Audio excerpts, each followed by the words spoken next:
Very good morning जागो लाहौर में आप सबको खुश आमदीद। मैं हूं आपकी होस्ट नूरुल सहर और एक बहुत ही रोशन और पुरुमीद सुबह के साथ हम फिर से हाजिर हैं। कैसे हैं आप सब? उम्मीद है कि अप्रैल की इस निखरी हुई धूप में आप सब बिल्कुल खुश और फिटफाट होंगे। अप्रैल का महीना शुरू होते ही हवाओं में एक तब्दीली महसूस होती है। अब वो पहले वाली सर्दी तो नहीं रही, मगर इस हफ्ते होने वाली बारिशों ने मौसम और मूड दोनों को खुशगवार ज़रूर बना दिया। और अब तो ये धूप हमें पुकार पुकार कर कह रही है कि उठो भाई, अब कुछ कर दिखाने का वक्त है। और वैसे भी बात तो ये है कि वर्किंग सैटरडे का अलग ही स्वाग है, अपना अलग ही मज़ा है। एक तरफ वो लोग होते हैं जो अभी तक लेटे हुए हैं, अपनी हफ्ते की छुट्टी का मज़ा ले रहे हैं, और फिर दूसरी तरफ हम और आप भी हैं जो नए अज़म के साथ अपनी मंजिलों की तरफ निकल पड़े हैं। वैसे कभी कभी हम सोचते हैं कि वीकेंड पर काम करना बड़ा ही मुश्किल है, बहुत टफ है, लेकिन यकीन करें, जब आप अपने काम से मोहब्बत करते हैं और सुबह सवेरे एक मुस्कुराहट के साथ दिन का आगाज़ करते हैं, तो यही मसरूफियत आपको ज़िंदगी का असल मज़ा देती है। और आज के इस शो में हम कोई भारी भरकम या बोरिंग बातें नहीं करने वाले, बल्कि हम बांटेंगे ढेर सारी पॉजिटिव एनर्जी, पॉजिटिव बातें, थोड़ी सी गपशप और वो मुस्कुराहट जो आपके पूरे दिन को खुशगवार बना देगी।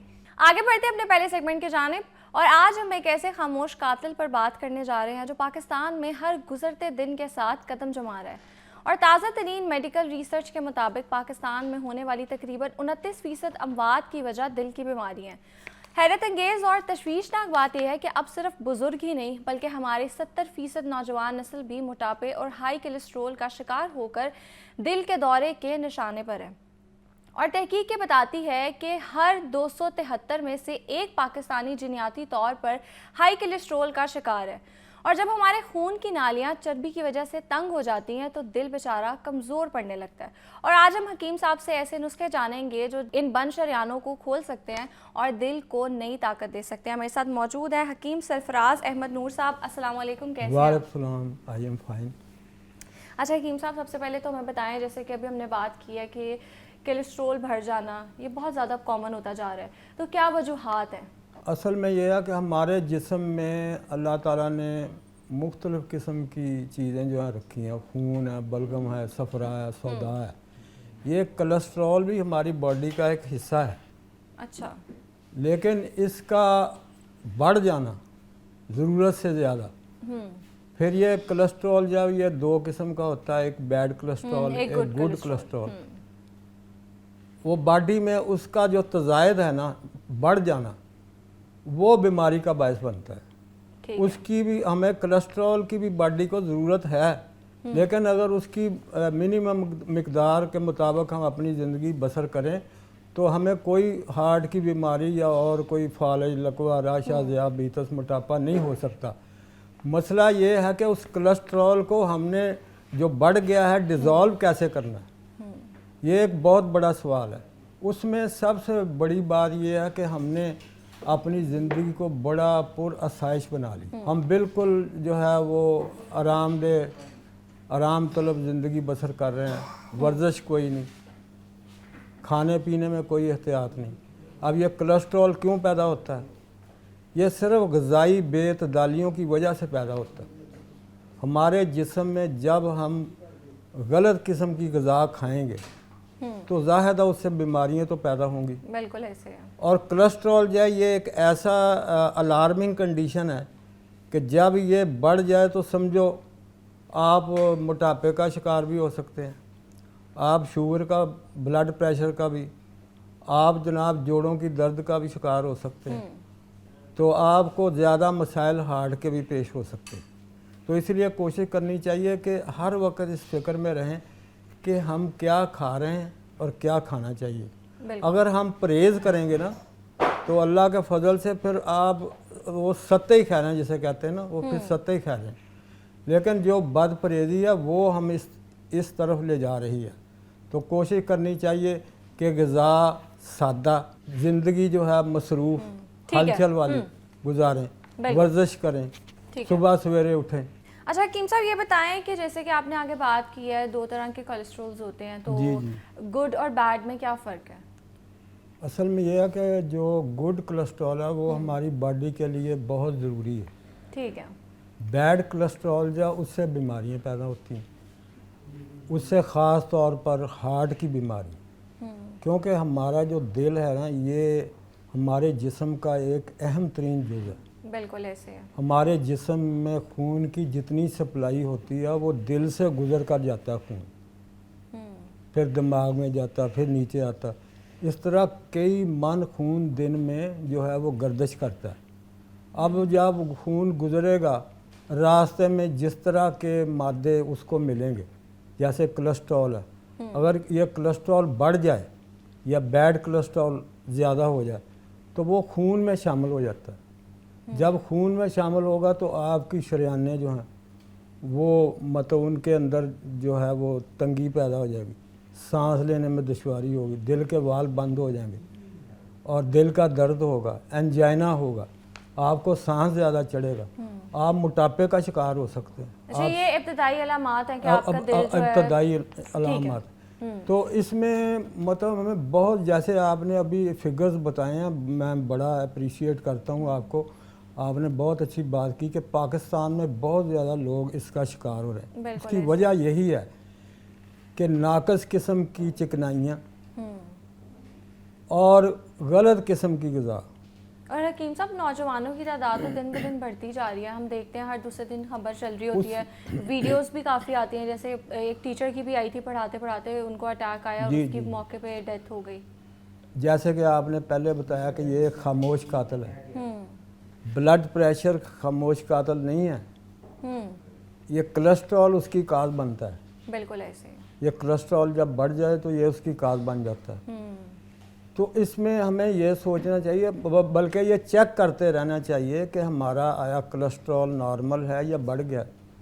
अब हर आदमी में ये डिफरेंट किस्म का होता है। बिल्कुल ऐसे है। ये नहीं कि एक आदमी में ये 180 से 200 तक, ये नहीं, ये हर बंदे के हिसाब है। जैसे एक मोटा आदमी उसमें बहुत ज़्यादा होगा, जिसको मोटापा बहुत ज़्यादा, जो शुगर वाला मरीज़ उसका गुर्दे नहीं काम कर रहे हैं उसको बहुत ज़्यादा होगा। बिल्कुल। तो इसलिए इसकी फ़िक्र करते रहना चाहिए। और ख़ास तौर पर हमें खाने पीने में, जब हम बाज़ार जाते हैं हम कहते हैं ये सूट भी उतार दो, ये जूता भी निकाल दो, ये कर दो, उसमें तो हमारी बड़ी चॉइसेस हैं।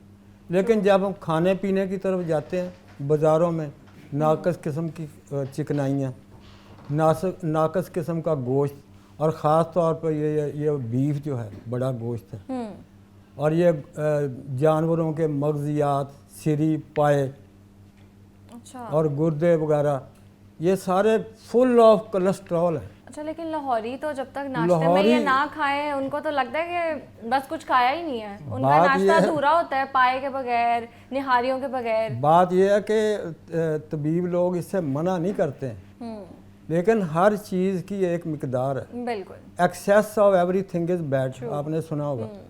तो इसलिए सिरी पाए जो ये मामूल नहीं होना चाहिए कि सुबह उठे क्या खाएं जी, सिरी पाए वाली दुकान पर भागे जाते हैं, 2 मगज़ डाल दें, एक पाया डाल दें, बिल्कुल, और 2 कुलचे रख दें। ये इतनी हैवी डाइट है, इसको बर्न करने के लिए, इससे इतनी ज़्यादा हीट कैलोरीज पैदा होती हैं, इसको बर्न करने के लिए हमें जिस्मानी मेहनत मशक्क़त करने की। बिल्कुल ऐसी है। लेकिन हम ज़्यादातर लोगों की जॉब्स भी ऐसी हैं, वो 9 to 5 कर रहे हैं कि वो ऐसा नाश्ता करते हैं, फिर ऑफिस जाके भी पूरा दिन कंप्यूटर के आगे बैठे रहते हैं। अच्छा हकीम साहब, हम नुस्खों पे आ जाते हैं। थोड़ा कहवा बताएं कि जो हमारी दिल की सेहत के लिए बहुत अच्छा हो।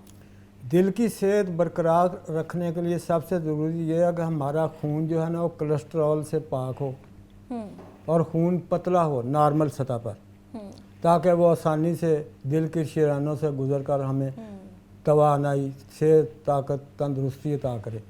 तो उसमें सबसे पहले तो ये है कि सुबह के टाइम पे मेरे जो भाई कोलेस्ट्रॉल लेवल के मरीज़ है, ये जो हार्ट के जिनको मसाइल हैं, वो सुबह को ये देखें, ये है अंजीर। ठीक है, अंजीर। इसके आपने 3 से 5 दाने लेने। ठीक है, ये आपका नाश्ता होगा। सही है। और ये ज़रिश्क है, ज़रिश्क शीरी। ठीक है, एक खट्टी होती है और एक मीठी, इसको ज़रिश्क शीरी बोलते हैं। ये आपने लेनी है 15 ग्राम। 15 ग्राम। उसके बाद ये सौंफ है, बादियान भी इसको बोलते हैं। ठीक है, ये आपने चाय वाली चमची ये वाली लेनी। ठीक है, एक। ठीक है, 1 टेबल। और ये पिस्ते के दाने हैं, टीस्पून। ये 7 अदद लेने। और ये बड़ी इलायची है, ये 2 बड़ी इलायचियों के दाने निकाल के इन सब चीज़ों को रात को बेशक पानी में भिगो दें। ठीक है, रात को भिगो देना है। हाँ जी, और सुबह उठ के आपने इसको चबाना है। इसमें आपका जिगर जो कोलेस्ट्रॉल बनाता है, क्योंकि कोलेस्ट्रॉल हमारा जिगर में पैदा होता है, उसके लिए अंजीर दी बेस्ट है। ठीक है। ये जिगर के फेल को भी दुरुस्त करेगी, मैदे को भी दुरुस्त करेगी, कब्ज़ को भी दूर करेगी। ये सौंफ है, ये आपके गुर्दों को भी साफ़ करेगी, आपके मैदे को भी तवानाई बख्शेगी, ग़िज़ा को भी हज़म करेगी। और ये ज़रिश्क है, ये दिल की ताकत के लिए बेहतरीन सिंगल इंग्रेडिएंट है। ये खाली भी खाई जा सकती है। ठीक है। ये भी आम पंसारी की दुकानों से मिल जाती। और उसके बाद ये पिस्ता है, इसके मुताबिक जदीद तहकीकात के मुताबिक जो तिब्बी माहिरीन कहते हैं कि गुड कोलेस्ट्रॉल पैदा करने के लिए रोज़ाना पिस्ते के 7 दाने खाने चाहिए। ओके। ये ज़रूरी नहीं है कि काजू खा रहे हैं, मूंगफली खा रहे हैं, सबसे बेस्ट ये पिस्ता है। 7 दाने खा लें। 7 दाने रोज़ाना। और ये बड़ी इलायची है, इसके 2 दाने। और ये कोई भी खा सकता है? ये कोई भी चीज़ें? खा अगर सकता है। किसी को नहीं भी मसला कोलेस्ट्रॉल का, अब तो ये हेल्दी नॉर्मल चीज़ें आदमी हैं। भी खा सकता है। इससे पहले कि बीमारी आ जाए बिल्कुल उसकी फिक्र कर, हम उस वक्त बीमारी की तरफ लौटते हैं जब बिल्कुल एंड पे जाते हैं, एम्बुलेंस बुलाएं जी, फ़ोन करें जी, हार्ट का मसला हो गया, अस्पताल जाना। तो ये चीज़, ये आप नाश्ता करेंगे तो उससे इंशाल्लाह ना आपका जिगर ख़राब होगा, ना कोलेस्ट्रॉल बनेगा, ना मैदा ख़राब होगा, ना खून गाढ़ा होगा, और दिल की हरकत और उसकी जो तवानाई है वो भी इन चीज़ों से बरकरार रहेगी। तो ये होगा सुबह का नाश्ता। अब इसके बाद ये आपने शाम को 3-4 बजे एक मूली के पत्ते, मूली के पत्ते, हाँ जी, ठीक है, और 10 ग्राम उसमें पुदीना ताज़ा, 5 ग्राम धनिया ताज़ा, और 10 ग्राम ही अदरक, ओके, और 1 लीमू। इसको जूसर में ग्राइंड करके इसका जो रस निकलेगा वो आपने डेली पीना। ठीक है। दोपहर को ये 3-4 हफ्ते आप पिएंगे तो अल्लाह के फजल से आपका ब्लड कोलेस्ट्रॉल जो है वो नॉर्मल सतह पर आ जाएगा, खून भी पतला होगा, भूख भी लगेगी, ग़िज़ा भी हजम होगी। ये बिल्कुल नेचुरल नुस्खा सबके लिए है, सब ये पी सकते सबके हैं, लिए और खाने के बाद इसको यूज ये तो करना है। असल बात ये है कि हम किधर जा रहे हैं। हमने सिर्फ ये समझ लिया है कि गोश्त, अंडे, छिरी पाए, निहारियाँ, बोंग, ये ताकतवर ग़िज़ाएँ हैं। भाई ताकतवर ग़िज़ाएँ वो आदमी खाता है जो जिस्मानी मेहनत मशक्क़त बहुत ज़्यादा करता है, जो दफ्तरी हज़रात है, जैसे आपने बताया उन्होंने दफ्तर में जाके बैठ जाना, तो उनके लिए लाइट सी ग़िज़ाएँ। अब ये जो चीज़ें मैंने बताई अभी, मूली के पत्ते वगैरह, ये चीज़ें जो है आपके मैदे को पहले तो सेटअप करेंगी, मैदे का सेटअप, उससे कोलेस्ट्रॉल नहीं, आपका कोलेस्ट्रॉल नहीं होगा, जिगर का फेल दुरुस्त होगा और खून पतला होगा। इसलिए ये हर आदमी खा सकता है। ठीक है। अच्छा हकीम साहब, शरियानों पे बात कर लेते हैं। एक तो ये बता दें शरियानें बंद कैसे होती हैं, और साथ साथ उसके लिए कोई नुस्खा बताएं उनको साफ़ करने के लिए। शरियानें बंद उस वक्त होती हैं जब कोलेस्ट्रॉल उसमें जम जाए। अब आप रास्ते में जा रहे हैं, रास्ते में कोई कंकर, कोई ईंट, कोई पत्थर आ जाए, रुकावट पैदा होगी ना, तो फिर कैसे हम उसको तो साफ कर सकते उसको कैसे साफ करने के लिए ये कावा है, ये आपने खाना खाने के बाद रात को, ठीक है, रात के खाने के बाद इस्तेमाल हाँ जी, करना है। ये बादियान खताई है। बादियान खताई, ओके। ये देखें ना, एक बादियान है, एक बादियान खताई, ये भी ये सब्ज़ चाय में भी पड़ती है। अच्छा। हाँ जी, मसाले वाली चाय में। हाँ जी, मसाले वाली चाय। और ये दार चीनी है। ठीक है। ये आपने लेनी है 10 ग्राम, 10 ग्राम, और ये लेनी है 5 ग्राम दार चीनी। ओके। और उसमें ये सब्ज़ इलायची जो है, ये 5 दाने आपने डालने। ये कावा बना के आपने रात को खाना खाने के बाद पीने हैं। जो बंदे कोलेस्ट्रॉल के मरीज़ हैं या नहीं भी हैं, ये आपके निज़ाम हज़ाम को भी दुरुस्त रखेगी, ये आपका खून को भी पतला रखेगी, ठीक है, ये आपकी जिगर की फॉर्मेशन को भी दुरुस्त करेगी। तो ये हो गया सिलसिला रात के खाने के बाद। उसके बाद ये है कि आप जो मेरे भाई दिल की बीमारियाँ या कोलेस्ट्रॉल लेवल के बढ़ जाने की, दिल के वाल बंद हो जाते हैं, शरियानें बंद हो जाती हैं। बिल्कुल। ये मैंने पिछले प्रोग्राम में भी बताया था, ये अर्जन का दरख्त है। ठीक है। मेरे वालिद ग्रामी बाबा तैयब हकीम नूर अहमद साहब रहमतुल्लाह अलैह, जिनकी 100 साल की उम्र हुई है, अच्छा माशाल्लाह। तो वो उन्होंने बेशुमार मरीज़ों को इसका कावा पिला के उनके दिल के बंद वाल और शराने खोली हैं। अच्छा, तो कैसे इस्तेमाल करें फिर ये इसको? कैसे करें? ये देखें जी, ये है अर्जन का सक, ठीक है। छिलका यानी कि ये आपने 20 ग्राम 20 ग्राम रात को आपने इसको पानी में भिगो देना है, और 1 गिलास पानी में। सुबह इसका जो कावा जाना उबालना है, इसको रात अच्छी को भिगो के रख देना, फिर सुबह इसको अच्छी उबालना तरह है। से पकाना।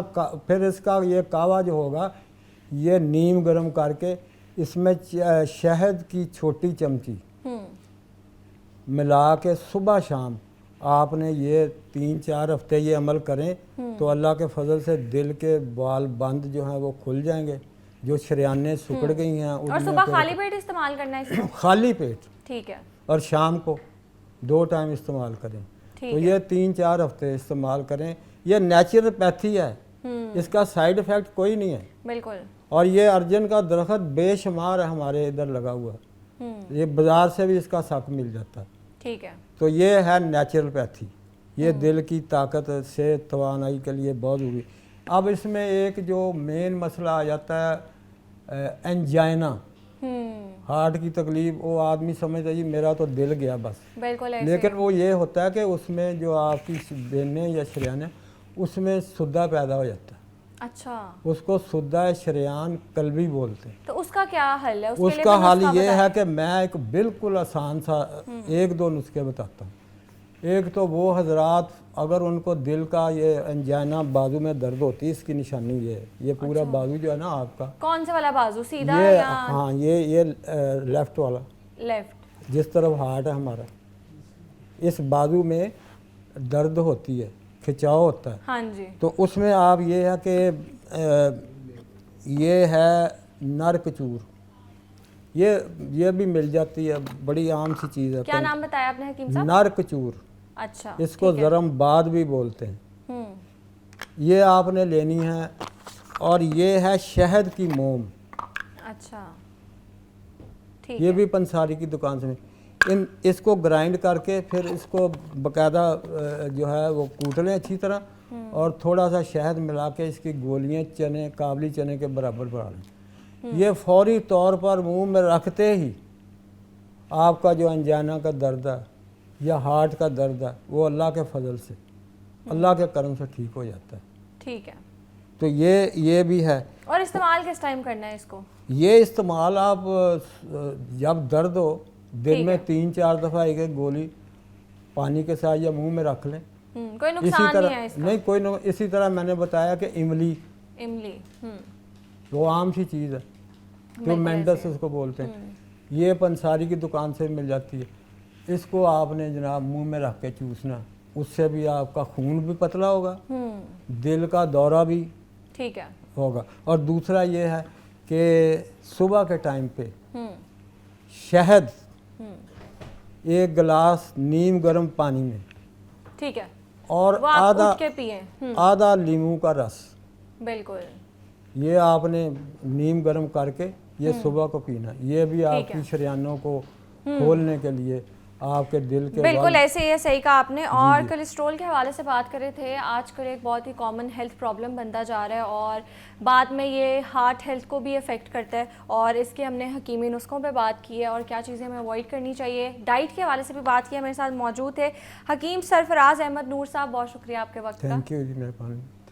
अब यहाँ वक्त हुआ एक ब्रेक का, ब्रेक के बाद दोबारा मिलते हैं।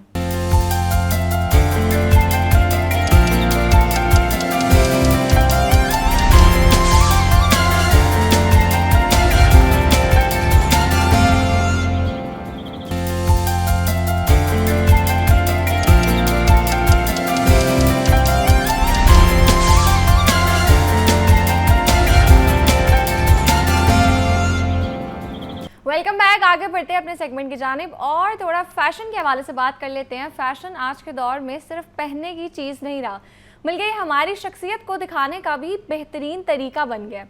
हर इंसान का अपना मुख्तलिफ अंदाज होता है और सही कपड़े और रंग इस अंदाज को और भी बेहतर बना देते हैं। और आज हम बात करेंगे फैशन डिज़ाइनिंग के एक अहम हिस्से के बारे में, यानी रंगों के इंतखाब और अंडरटोन के मुताबिक कपड़ों के सही सिलेक्शन हम कैसे कर सकते हैं। और इस पर बात करने के लिए हमारे साथ मौजूद हैं समन असद। अस्सलाम वालेकुम, कैसी हैं आप? शुक्र अल्लाह का।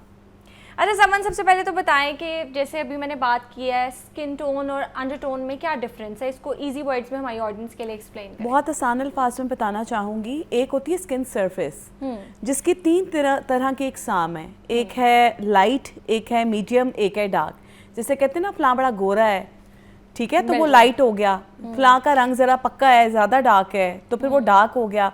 और उसका गंदमी रंग है जैसे कहते हैं, तो वो मीडियम हो गया। सो ये हमारी सरफेस है। लेकिन याद रखें कि जो सरफेस है ना, उससे ज़्यादा कनेक्शन रंगों के इंतखाब के साथ आपकी स्किन अंडरटोन का है। कैसे? आपका जो स्किन अंडरटोन है वो भी 3 तरह का है। एक है कूल, एक है वार्म और एक है न्यूट्रल। इसकी पहचान कैसे है? जिस तरह किसी की स्किन में आपको लगेगा ना कि पीच कलर बहुत ज़्यादा आ रहा है, बिल्कुल ऐसे ठीक है, और उसकी जो समझ लें कि वेन का टेस्ट कर लें, उससे अगर पता चले कि उसकी ग्रीन कलर की वेन्स है तो वो वार्म अंडरटोन है। ठीक है। इसी तरह कूल अंडरटोन की अगर बात की जाए तो अगर आपकी वेन का कलर पर्पल है या ब्लू है तो आपकी रिस्ट की जो वेन है, तो इसका मतलब कूल अंडरटोन है। लेकिन अगर एक हमारी जो वेन है वो पर्पल है और एक ग्रीन है, या एक ब्लू है और एक ऑलिव ग्रीन है, तो ये हमारी है न्यूट्रल अंडरटोन। न्यूट्रल अंडरटोन के लिए चीज़ें बड़ी आसान हो जाती हैं। कलर्स के इंतखाब में रिस्ट्रिक्शन बहुत ज़्यादा नहीं रहती। लेकिन कूल हो या वार्म हो, उसके लिए आपको बहुत मोहतात रहना पड़ता है। अब कैसे? देखें, अगर तो आपकी कूल अंडरटोन है, ठीक है, और उसके साथ आप देख लें कि आपकी जो स्किन की सरफेस है, जिसको हम स्किन टोन कह रहे हैं, स्किन अंडरटोन आपकी कूल है, ठीक है, इसका मतलब है कि आप ब्लू आपकी वेन है, पर्पल आपकी वेन है। उसके साथ अगर आपकी स्किन थोड़ी डार्क आ जाती है, आपका रंग थोड़ा पक्का है या गंदमी है, तो फिर अब आपने क्या करना है? आपने उस तरह के शेड्स लेने हैं जो लाइट पेस्टल्स हैं। ठीक है, आपकी सिलेक्शन पेस्टल कलर्स की होनी चाहिए। कूल की बात हो रही है, ठीक है, कूल की बात हो रही है। अगर आपका कूल अंडरटोन है और आपका जो स्किन का सरफेस है वो थोड़ा सा आपका जो है वो डार्क है, तो फिर आपने पेस्टल कलर्स में जाना है।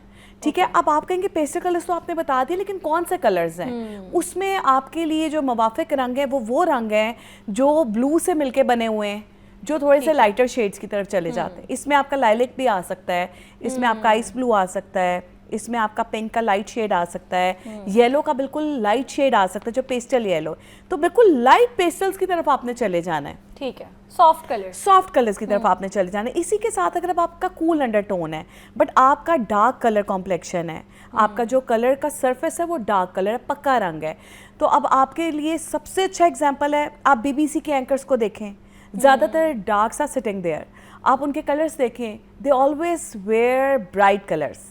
ठीक है, ब्राइट कलर्स उनके पक्के रंग को जो चमक देते हैं, जो हेल्दी फील देते हैं, वो बहुत क्लासी लगता है आपके ऊपर। तो मैं हमेशा कहती हूँ कि जिन लोगों का थोड़ा सा सरफेस डार्क है ना, तो वो ठीक है, आप लाइट पेस्टल्स कभी पहन लें, ठीक है, लेकिन जो चमक, जो हेल्दी लुकिंग आपकी ब्राइट कलर में आएगी ना, आप खुद को नहीं पहचान सकेंगे। ठीक है। अच्छा, जिन लोगों का कूल अंडरटोन है बट उन लोगों का जो सरफेस है वो चिट्टा है, वाइट कलर है आपका, लाइट कलर है आपकी सरफेस की, आपका जो स्किन टोन है वो बहुत लाइट है, आप डार्क कलर्स पहन सकते हैं, आपके पास तो बड़ा अच्छा मार्जिन, लेकिन आप लाइट कलर्स ना पहने, आप पावर कलर्स ना पहने। दोनों के लिए पावर कलर्स तो देखें, power colours are always power colours for everyone. फिर उसमें आपकी स्किन टोन मैटर नहीं करती। ये वो कलर्स हैं जिनके बारे में बता रही हूँ, ये फ्रेंडली कलर्स हैं, ये हर स्किन टोन के साथ भी जाते हैं और ये एक एम्पावरमेंट शो करते हैं, कहते हैं ना, रंग मैसेज देते हैं। हाँ, तो इफ़ यू आर प्रोफेशनल तो फिर आपके लिए वो वाली गेम तो ख़त्म हो जाती है। हमने डिस्ट्रैक्शन से भी बचना है बीइंग अ वुमेन। हम लोगों को चाहिए कि हम डार्कर कलर्स की तरफ चले जाएं। Navy blue is your friendly colour, approachable colour, वो हर स्किन टोन पे जाएगा। हम यहाँ पे we are not talking about undertone, हम यहाँ पर स्किन टोन की बात कर रहे हैं। ठीक है। Whatever your skin undertone is, you can always wear grey colour. ठीक है, it's a power colour, you can always, but it's a charcoal grey, mind it. The colour you are wearing today, it's it's a big compliment for you. Thank you You are looking so nice, so professional in this color. तो फिर आप इस तरह के colours carry करें. Grey में आप charcoal grey की तरफ चले जाएं, ब्लैक में चले जाएं, सॉलिड्स में आप बॉटल ग्रीन की तरफ चले जाएं. वहाँ पे ना फिर अंडरटोन और स्किन टोन का मार्जिन नहीं रह जाता. ये फ्रेंडली कलर्स हैं, ये अंडरटोन होगा या आपकी स्किन टोन है उस पर अच्छा लगेगा. बट अगेन वो सिर्फ 5 रंग है, वो ज़्यादा कलर्स नहीं है. इसमें आप चले जाएँ, आपके पास जो ब्लैकिश पर्पल होता है, इसमें आप डार्क नेवी पे चले जाएं, इसमें आप कॉबल्ट ब्लू की तरफ चले जाएं, ब्लैक में चले जाएं, चारकोल ग्रे की तरफ चले जाएं, and white is your friendly sober colour. अच्छा, वाइट कलर सेलेक्ट करने का देखिए, इट्स अ पावर कलर. जो वाइट कलर है, ठीक है, ये आपको पीस, काम और सोबरनेस को एड्रेस करता है. आपका वाइट कलर पता है कौन सा है? जो आपके आई का वाइट पार्ट है, that is your white colour. Interesting. ठीक है, ये बहुत, मैं आपको एक स्मार्ट सिलेक्शन बता रही हूँ. आपने करना क्या है कि आपने अपना जो वो वाइट कलर है वो यहाँ रख के देखना है. देखें, we have many options in white colours. Ivory है, एगशेल है, हंस वाला सफेद, मतलब और मोती वाला सफेद. एग्जैक्टली, ठीक है, आइवरी वाइट है, एगशेल वाइट है, बहुत सारे वाइट्स हैं. तो अब किसी की आंख में जो वाइट पार्ट है वो थोड़ा सा पीला है, बिल्कुल ऐसे. किसी का एग का जो वाइट पार्ट है उसमें थोड़ा सा पिंक टोन है. तो आप अपना वाइट कलर बड़ा स्मार्टली इस तरीके से सेलेक्ट कर सकते हो. सो ये मैंने आपको बता दिया आपके पावर कलर की सिलेक्शन किस तरह होगी. ठीक है. अगेन विद दिस, अगर आपका वार्म अंडरटोन है और उस वार्म अंडरटोन के साथ आपके पास जो स्किन का सरफेस है, जो आपकी टोन है वो डार्क है, तो फिर अब आपने क्या करना है? देखिए, आपने स्मार्टली हैंडल करना है. जैसा मैंने आपको कूल अंडरटोन के बारे में बताया, एग्जैक्टली उसी तरह वार्म अंडरटोन के बारे में मैं आपको बता रही हूँ कि अगर तो आपकी बहुत डार्क कॉम्प्लेक्शन है ना, तो फिर आप लाइट कलर्स पे जाएं. अगर लाइट कॉम्प्लेक्शन है तो फिर आप लाइट कलर्स में ना जाएं, फिर आप डार्क कलर्स में जाएं. ठीक है, फिर अगर आपका न्यूट्रल है, फिर तो आपके पास बहुत स्पेस है, फिर तो आप बहुत अच्छे पहन सकते हैं डार्क कलर्स के साथ. लेकिन आपने कोशिश करनी है ब्राइट कलर्स की तरफ जाने. बिल्कुल. अच्छा समन, कभी कभी दिल करता है, जैसे कि आपने बताया बीबीसी के एंकर्स भी बड़े ब्राइट कलर्स पहनती हैं, जो कि बहुत उनकी पर्सनालिटी भी इन्हांस हो जाती है और बड़ी ग्लोई सी लुक आती है. लेकिन कभी कभी आपका दिल करे, जैसे लाइलैक है, आजकल बहुत चल रहा है लाइलैक. बिल्कुल ऐसे ही है. और ईद पे भी अभी वो थीम थी, मुझे लगता है आधे पाकिस्तान ने यही कलर्स पहने हुए थे, बिल्कुल लाइट ऐसे ही है. तो अगर हमारा दिल करे, थोड़ी सी हमारी डार्क अंडरटोन है, तो हम कैसे उसको अच्छे से कैरी कर सकते हैं? देखो नूर, ये हमारे पास बड़ी स्पेस है. वी आर सो लकी कि हम लोग खवातीन है ना, हम मेकअप से एडजस्ट कर लेंगे स्किन टोन को. एक्सेसरीज साड़ी तो कोई टेंशन ही नहीं है ना. टेंशन तो आदमियों की है, उन्होंने मेकअप थोड़ी करना है, उनको ज्यादा स्मार्ट मूव करने की जरूरत है. खवातीन तो मेकअप के साथ, हाँ, आदमी भी मेकअप करते हैं, वेरी ट्रू. लेकिन जिस तरह हम अपनी सोई हुई आंखों को जगाते हैं, देखो ना, मेरा ख्याल है आज आपके शो में एक एस्थेटिक की भी कोई एक्सपर्ट आई हुई है, वो ज़्यादा बेस्ट बता सकती हैं. But being an image consultant ना, मेरा इसके ऊपर यही मौक़िफ़ है कि देखें, लड़कियों के पास स्पेस इसलिए बन जाती है कि फिर उनको मेकअप के लिए बड़ा केयरफुल होना पड़ता है. फिर आप लिपस्टिक का शेड कुछ ऐसा लगा लें जो उसको कॉम्प्लीमेंट कर रहा हो. अगर आपने लाइट कलर पहना है तो फिर अब आप मेकअप थोड़ा सा डार्क कर लें. फिर अगर आपने बहुत ज़्यादा लिबास डार्क पहन लिया है तो फिर आप एक्सेसराइज ज़्यादा ना करें उसको. हेयर का भी बड़ा इंपॉर्टेंट रोल है. मैं कहती हूँ सारा रोल ही आपका हेयर स्टाइलिंग का है. अगर बाल अच्छे नहीं है तो कुछ अच्छा नहीं. बिल्कुल ऐसे. अच्छा समन, हम गोल्डन और मस्टर्ड पे बात कर लेते हैं कि जिन लोगों का वार्म अंडरटोन है, क्या उनके लिए सही है पहनना? देखो, उन्हीं के लिए तो सही है. ठीक है, उनके लिए भी सही है, न्यूट्रल्स के लिए भी सही है. अच्छा, ठीक है. कूल अंडरटोन पे नहीं सूट करेगा, कूल अंडरटोन पे बिल्कुल भी गोल्डन कलर सूट नहीं करेगा. देखिए, ये भी आपके एक how to determine your skin undertone through jewellery. तो आप देखें कि जिनका कूल अंडरटोन है, वैसे लोग जापान जा रहे हैं कलर एनालिसिस करने ना. हाँ, लेकिन अब आपको इधर ही आना पड़ेगा. जापान जा रहे हैं, सही है. लेकिन अब तो आपको अवेलेबल है यहाँ पे सर्विसेज. लाहौर में आपको करके बता रहे हैं. बिल्कुल ऐसे है. बहुत सारी तरक्की हो चुकी हुई है नॉलेज के हवाले से. बड़े इमेज कंसल्टेंट्स आए पाकिस्तान, उन्होंने लोगों को बड़ी तालीम दी है.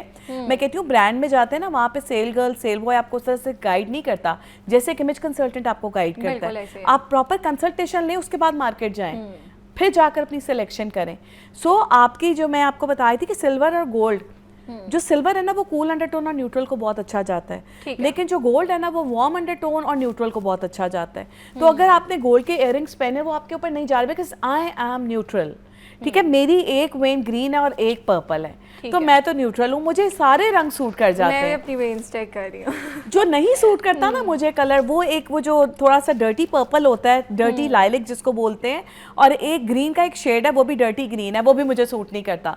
मैं पहनूं तो मुझे लगता है मैं बीमार हूँ और मुझे अपना बीमार लगना शुरू हो जाता है। ऐसे कलर्स होते हैं आपको ग्रे कर देते हैं, एकदम से वॉश आउट कर देते हैं, आपको समझ ही नहीं आता, आपका एकदम कॉन्फिडेंस शटर हो जाता है। बिल्कुल, और आप कहते हो मेकअप भी हम वही रोज वाला कर रहे हैं जो कल बहुत प्यारा लग रहा था, लेकिन एकदम से डल हो जाती है पर्सनालिटी। एग्जैक्टली, लेकिन अब आजकल देखो जैसा नो मेकअप लुक अभी तक चल रही है, तो उसमें मैं कहती हूँ कि आप ठीक है नो मेकअप लुक चल रही है, लेकिन लिपस्टिक के साथ जरूर प्ले करें। बिल्कुल ठीक है, अब आपने देखा होगा आजकल शाइन वाली लिपस्टिक फिर से उजागर हो रही है, बड़ी ट्रेंड में आ रही है। बिल्कुल। सो ये स्किन टोन आपका जो है मेकअप के लिए बहुत इंपॉर्टेंट है, आपकी क्लोथिंग के लिए बहुत इंपॉर्टेंट है, आपके हेयर कलर के लिए बहुत इंपॉर्टेंट है। आप देखिए आपने जो डाई लगाना है वो आपकी स्किन पे जा रहा है। अच्छा, खुद मास्टर ना बना करें प्लीज, सैलून जा रहे हैं तो उनके ऊपर छोड़ दें, एस्थेटिक क्लिनिक जा रहे हैं उनके ऊपर छोड़ेंगे। जो आप जा के कहते हैं ना मैं ये चाहती हूँ, अब आप आलिया भट्ट का स्किन टोन देखकर अब कहेंगे कि मेरा ऐसा कॉम्प्लेक्शन हो जाए, तो ऐसा नहीं होगा। आपके अंदर जो टोन्स है वो डिफरेंट है, आपकी स्किन टाइप और है, हर चीज वो नहीं होती। इसी तरह हम हेयर स्टाइलिंग के ऊपर कहते हैं फलां का देखा है बड़ा अच्छा लग रहा है, लिबास में ही गलती कर जाते हैं, फलां को ये कलर पहना बड़ा अच्छा लग रहा था मैंने भी पहना है, लेकिन मैं कहती हूँ पहने बट पहले आप देख लें कि आपकी अंडरटोन उसकी इजाजत देती है। वेस्ट ऑफ मनी ना करें, आजकल तो सिलाई भी इतनी महंगी हो गई है यार। ठीक है, तो ये मत करें कि अब आपने स्मार्ट मेकअप होना चाहिए, स्मार्ट मूव होनी चाहिए, स्मार्ट शॉप होनी चाहिए। अच्छा समन, शादी का दिन बड़ा इंपॉर्टेंट होता है। बिल्कुल, और लोग लहंगों के साथ भी बहुत एक्सपेरिमेंट करते हैं। ऑब्वियसली अपनी बॉडी टाइप के अकॉर्डिंग पहनना चाहिए। कुछ लोगों पे फर्शी सूट करते हैं, कुछ लोगों पे हाँ, कुछ लोगों पे नहीं करते। तो एक तो इस हवाले से भी बता दें कि अपनी बॉडी टाइप के अकॉर्डिंग हम कैसे चूज करें। दूसरा कलर्स, हमें लगता है रेड ही सिर्फ कलर है, बिल्कुल, और सब चाहते हैं कि वो बारात पे रेड पहने, तो बताइए क्या रेड सबके लिए है? अच्छा, red is a friendly colour, by the way approachable है, ठीक है, ये सबके ऊपर अच्छा लगता है। बस हम प्रोफेशनल्स को मना करते हैं कि लाल रंग का इंतखाब ना करें, वो थोड़ा डिस्ट्रैक्शन का बाइस बन जाता है। आपको अगर पहनना है तो आप अपने लिए रेड का कोई सॉफ्ट कलर सेलेक्ट कर लें, कैरेट रेड कर लें, अव्वल तो आप पहने ही ना रेड, डिस्ट्रैक्शन है। शॉकिंग पिंक ना पहने, not for girls, for professional environment, इसको सोशल गैदरिंग्स के लिए रखें। लेकिन जब भी आपने दुल्हन वाली बात की ना, ये चूंकि हमारा एक सोशल कलर है, ये हमारा एक बड़ा खूबसूरत ट्रेडिशनल कलर है, मैं कहती हूँ इसको ज़रूर आप अप्रोच करें। बट ये देख लें मरून भी है उसमें एक ऑप्शन आपके पास, ठीक है, उसमें अब आप हाँ बहुत सारे रेड के शेड्स हैं। आप ये देखें आपकी अंडरटोन में कौन सा जा रहा है। अगेन जैसा मैंने कहा कि अगर आपका पक्का रंग है तो मरून में जाएं, ठीक है, डार्क कलर है ना आपका सरफेस का, और आपकी जो टोन है वो थोड़ी डार्क कलर है, so what ever it is warm और कूल और न्यूट्रल, तो फिर आप उसके हिसाब से कलर सेलेक्ट करें, ब्राइट रेड देखें। लेकिन अगर आपका लाइट कलर कॉम्प्लेक्शन है तो आप you can carry that maroon colour as well. आप रेड कलर भी पहन सकते हैं, आपके ऊपर बहुत अच्छा लगेगा। बट आप ये देखें अगर आपका मीडियम गंदोमी कलर आ जाता है तो ठीक है, आप कुछ लाइट कैरी कर सकते हैं। आजकल पीच बहुत इन है ट्रेंड में, ये हमारा इस साल का कलर फॉरकास्ट है कि इस साल पीच कलर बहुत चलने वाला है। तो आप ऑरेंज का एक लाइट शेड, पीच कलर और टी पिंक, ठीक है, ये कलर्स ट्रेंड में, आप इनमें से कुछ कैरी कर सकते हैं। ऑरेंज और रेड का एक मिक्सचर भी है, आप ऐसे करें यार, आप बेस रखें लाइट, आप बेस लाइट रख लें और उसके ऊपर आप थोड़ा सा डार्क कलर का कुछ काम हुआ हो, कोई पैच वर्क हो, उसके ऊपर एम्ब्रॉयडरी हो, तिल्ले का काम हो, कुछ हैवी काम हो, इस तरह से कर लें। बिल्कुल ऐसे। अच्छा समन, लास्ट मिनट है हमारे पास, तो मैं चाहूंगी कुछ यूनिवर्सल कलर्स बता दें हमारी पाकिस्तानी स्किन टोन के लिए जो सब पहन सकते हैं। देखो जो सब लोग पहन सकते हैं ना, वो एक तो रॉयल ब्लू है, ठीक है, एक लेमन येलो जो पेस्टल की शेड पे चला जाता है, जो मैंने पहना हुआ है वो नहीं, इससे जो लाइट येलो उसकी बात कर रही हूँ मैं। इसके अलावा मैंने आपको बताया था कि नेवी ब्लू कलर सब पे चला जाता है, रेड सब पे चला जाता है, ब्लैक जाता है, व्हाइट आपका बस वो स्मार्टली आपने हैंडल करना है। ये 5-6 कलर्स हैं, यू नो, ये 5-6 कलर्स हैं, ये आपने व्हाइट को स्मार्टली हैंडल करना है। आपकी आंख का जो व्हाइट पार्ट है उसको देखे रख के, आपकी जब स्किन पे ग्लो आएगा, आपकी टोन अच्छी लगेगी तो वो फ्रेश होगा आपके लिए। सो वो आपका व्हाइट कलर है। बस ये कलर्स हैं जो फ्रेंडली अप्रोचेबल हैं और ये हर अंडरटोन पे चले जाते हैं। बिल्कुल ऐसे ही है। कलर एनालिसिस पे बात कर रहे थे और हमने ये जाना है वार्म स्किन टोन के ऊपर कौन से कलर सूट करते हैं, कौन सी ज्वेलरी सूट करती है, और जो कूल जिनकी अंडरटोन है, कूल स्किन टोन है, उन पे कौन सी ज्वेलरी सूट करती है, कौन से कलर्स उनको पहनने चाहिए, कौन से कलर्स उनको अवॉइड करने चाहिए। हमारे साथ मौजूद है समन असद, बहुत शुक्रिया आपके टाइम का। Thank you, means a lot. You are welcome. All right, आगे बढ़ते हैं और कुछ आर्ट्स एंड क्राफ्ट्स के हवाले से बात कर लेते हैं कि कैसे आप सिंपल चीज़ों से अपने घर को डेकोर कर सकते हैं। और हमारे साथ अलीना नकवी मौजूद है, उनकी जानिब चलते हैं। अस्सलाम वालेकुम, मैं हूं लीना नकवी। हमेशा की तरह फिर से कुछ अलग लेकर आई हूं आपके लिए। मैंने आपको बताया था कि मैं कोई चीज़ वेस्ट नहीं होने देती और मैं चाहती हूं कि घर में हम कोई प्लास्टिक की चीज़ है, कुछ भी है, हम उसको बाहर ना फेंकें, ताकि हम उसको डेकोर करके अच्छा से कुछ बना सकते हैं, इन्वायरमेंट को भी बचा सकते हैं। उसको भी साफ रखना ज़रूरी होता है। इसी वजह से मैंने आज आपके लिए कुछ डिफरेंट लेकर आई हूँ मैं आपके लिए। वो है ये चॉकलेट बॉक्स। ये आपको पता है इस तरह से होता है, इसके अंदर चॉकलेट्स होती हैं और हम इसको फेंक देते हैं। तो मैंने सोचा क्यों नहीं मैं आपको इसको डेकोर करना सिखाऊँ। इससे आप पेंसिल होल्डर भी समझ सकते हैं, और अगर लड़कियां इसको डेकोर करने वाली हैं तो वो अपनी मेकअप की चीज़ें इसमें रख सकती हैं, पेंसिल्स भी रख सकती हैं, ब्रश भी रख सकती हैं। तो ये बहुत प्यारा बनने वाला है। ये हो गया, और इसके साथ मुझे चाहिए होंगी सिजर्स। एक है ये सिंपल वाली और एक है सिजर्स वो वाली जो डिज़ाइन बनाती है।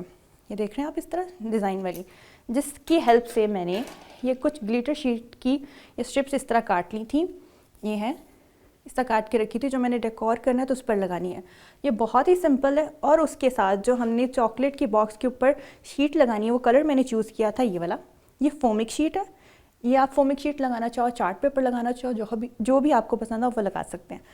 अब मैंने पहले से ही चॉकलेट बॉक्स की जो साइज़ के काट के पहले से ही रख लिए थे आपके लिए ये फोमिक शीट। अब इसके ऊपर मैं इसको लगाना शुरू करती हूँ। जो एक्स्ट्रा होगा उसे हमने पहले ही काट लेना है, क्योंकि बाद में ये एरिया बंद नहीं होगा।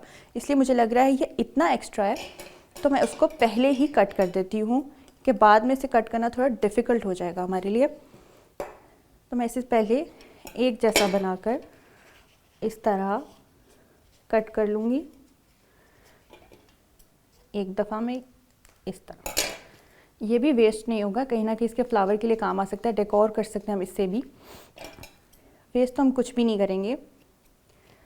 इस तरह ये एजेस भी काट दिया। अब इसमें आती है ग्लू गन हमारे पास। ग्लू गन से हम इसको जोड़ना शुरू करें। आप चाहे तो दूसरी ग्लू भी यूज़ कर सकते हैं। मैं यहाँ पे ग्लू गन यूज़ कर रही हूँ क्योंकि मुझे ज़रा जल्दी जल्दी में काम करना होता है। तो यहाँ पे मैं इसको लगाना शुरू करूँगी इस तरह।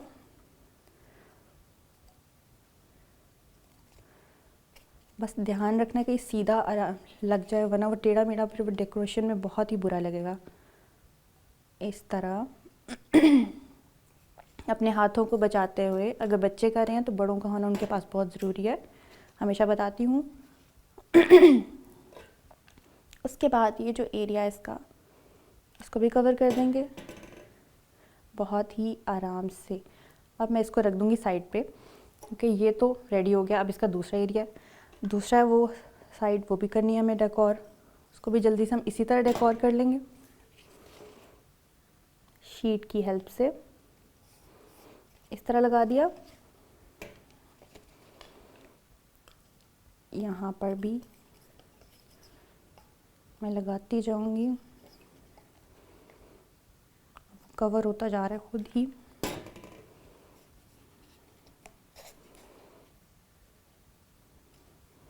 इस तरह यहाँ से बंद हो गया। अब इसका बिल्कुल जो एज है उसको भी हम यहाँ से बंद कर लेंगे। अब ये इतना एरिया तो उसका हो गया रेडी। अब हमने आगे इसको करना है डेकोर। तो वो भी आपको मैंने पहले बताया था, स्ट्रिप्स काट के रखी हैं, उसको मैं करूँगी। अब इसको मैं यहाँ से पहले कर लेती हूँ बंद, ताकि आराम से बंद हो जाए, मुझे पता चले कि सही हुआ है कि नहीं। ये हो गया बंद। देखिए इतना रेडी है ये। अब क्योंकि डेकोरेशन चाहिए सिंपल, तो हमें पसंद नहीं आता उस तरह से कोई भी चीज़, तो हम डेकोर करने के लिए इसके ऊपर मैं ऐसे राउंड शेप में ये स्ट्रिप लगाने वाली हूँ।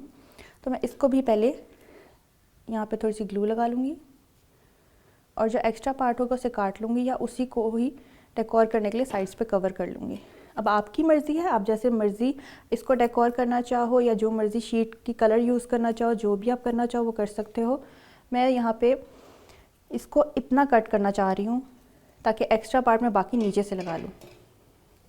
यहाँ पे रख के इतना कट करूँगी यहाँ से। अब बाकी को मैं ग्लू लगा दूँगी बहुत ही ध्यान से। उसके बाद इसका नीचे जो एरिया सेम इसी तरह हम कवर करेंगे। अब ये अपनी शेप में आना शुरू हो गया, डेकोर होना शुरू हो गया, तो प्यारा लगना भी शुरू हो गया। अब इस तरह मैंने इसको शेप दे दी। इसका भी एक्स्ट्रा हम काट लेंगे। ये हो गया।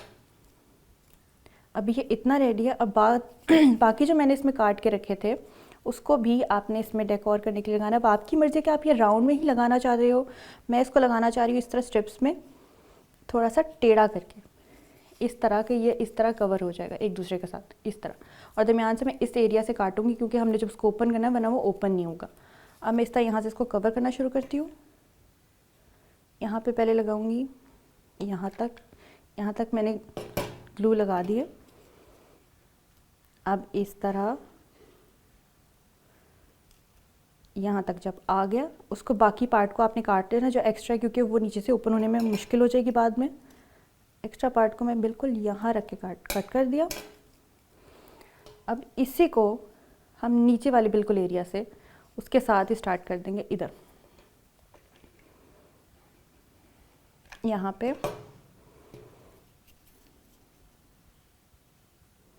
बिल्कुल एहतियात के साथ इसको आपने कवर कर देना। ये यूँ कवर हो जाएगा और बिल्कुल इसके एंड से आपने इसको काटना है। फासला रहेगा तो वो फिर प्यारा नहीं लगेगा। यहाँ से हम इसको कट कर देते हैं। अब ये कुछ इस तरह से दिख रहा है एक साइड से। अभी सिर्फ हमारी एक साइड रह गई है तो मैं पहले से ही इसको हाफ कट कर लेती हूँ ताकि एक्स्ट्रा कट करने में मुझे आसानी हो। ग्लू लग गई एक दूसरी चीज़ों को।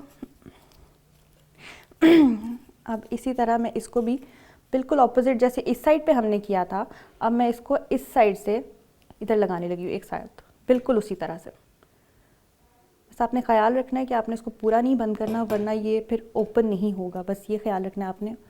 और इसमें कोई मसला नहीं है, बहुत आसानी से आप बना सकते हैं। आपकी अपनी क्रिएटिविटी है, आप कुछ भी सोचें, कोई भी आइडिया आपको आ सकता है। किसी भी कलर की चीज़ आप यहाँ पे लगा सकते हैं, फ्लावर लगा सकते हैं या पूरी ग्लिटर शीट लगा सकते हैं, कुछ भी लगा सकते हैं। मुझे ये ऐसे अच्छा लग रहा था तो मैंने सोचा मैं आपको इसको इसी तरह सिखाती हूँ। अब ये उसके ऊपर से ऐसे गुजरेगी और मैं यहाँ इसको साथ चिपकाती जाऊँगी। वो भी ज़रूरी है कि चिपक जाए आपस में। और बिल्कुल इसके एज से हम इसको कट कर देंगे, इससे कट कर दिया। एक्स्ट्रा जो भी चीज़ है उसको उतार लेंगे। अब आप देख रहे हैं इसकी एक प्यारी सी शेप आ गई है। आप चाहो तो यहाँ पे स्टोन लगा सकते हो, चाहो तो फ्लावर लगा सकते हो, कोई भी चीज़ लगा सकते हो। अभी आपका पेंसिल होल्डर भी रेडी है और अगर आप मेकअप की इसमें ब्रशेस या पेंसिल्स रखना चाहते हो तो वो भी रेडी है। अब ये देख, मैं आपको ओपन करके दिखा देती हूँ आपको। ये इस तरह से रेडी हो गया। एक आइडिया देने के लिए मैं आपको बता देती हूँ, ये देखिए सिजर्स वगैरह कोई भी चीज़ आप इसमें रख सकते हैं और उसके बाद आप इसको इस तरह बंद करके अपने पास रखिए, क्योंकि लड़कियों को, हम लोगों को शौक होता है कुछ ग्लिटरी, कुछ मज़े का होना चाहिए। बच्चे भी इसको बना सकते हैं, वो अपनी फेवरेट कोई भी कार्टून शीट इसके ऊपर लगाकर अपने लिए पेंसिल होल्डर रेडी कर सकते हैं और ये बहुत आसानी से बन जाएगा। आपके पास इतने चॉकलेट बॉक्स होते हैं, आप उनको डेकोर करें, अपने लिए प्यारी प्यारी चीज़ें बनाएं और इन्जॉय करें, क्योंकि कलर्स हैं, कलर्स आपको और ज़्यादा हील करते हैं, हील होने में हेल्प करते हैं।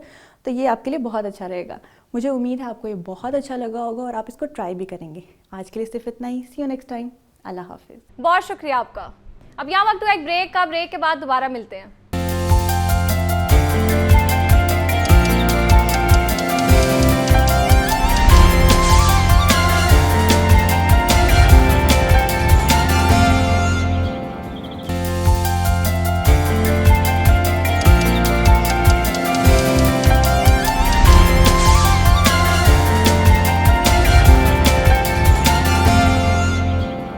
Welcome back. आगे बढ़ते हैं अपने सेगमेंट की जानिब।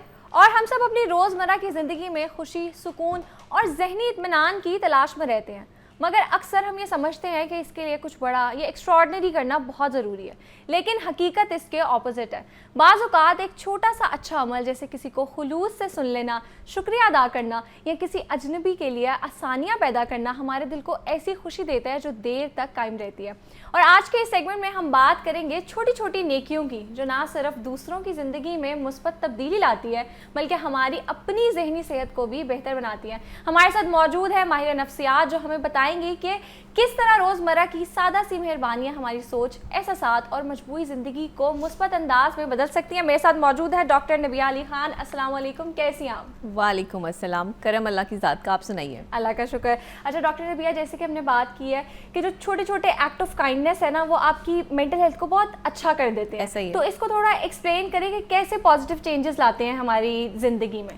अच्छा देखिए, सबसे पहले तो आपका अपनी शख्सियत में निखार अगर आपने पैदा करना है और आपने खूबसूरत दिखाई देना है। देखिए, खूबसूरत दिखना हर शख्स का हक भी है बिल्कुल। और ये ख्वाहिश भी है। बिल्कुल। तो अगर आप वाकई ही खूबसूरत दिखना चाहते हैं कि आपकी शख्सियत में, एक तो आप अपने जो है वो बनाओ सवार करते हैं ना, कि अपने ऊपर जो है वो इन्वेस्टमेंट करते हैं, मेकअप करते हैं, अपना हेयर स्टाइल बनाते हैं, चीज़ें करते हैं, प्रेजेंटेशन होती है, अच्छे कपड़े पहनते हैं, ये एक अलग चीज़ है। लेकिन शख्सियत का निखार आपके रवैये से आता है। बिल्कुल। आपके रवैये में तब्दीली जो है वो आपके अमल से आती है। True, ऐसे और ही है। आपके अमल में तब्दीली आपकी सोच से आती है।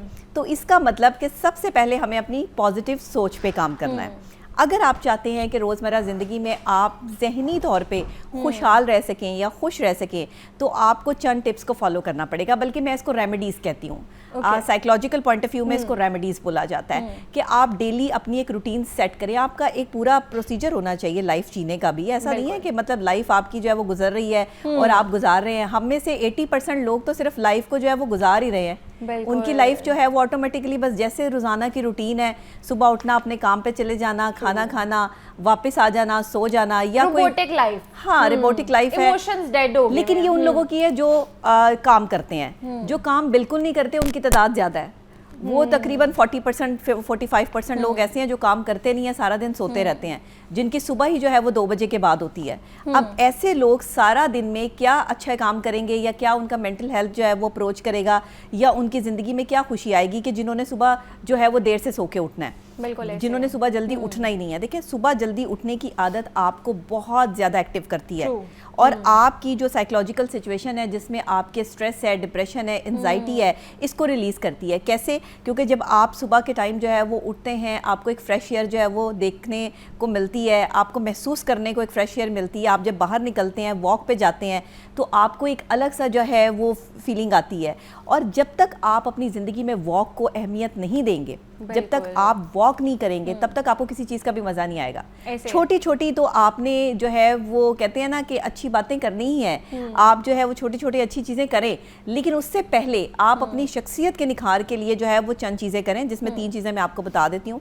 एक तो आपका जो बॉडी का वाटर है वो कम नहीं होना चाहिए। हाइड्रेशन पूरी होनी चाहिए आपकी।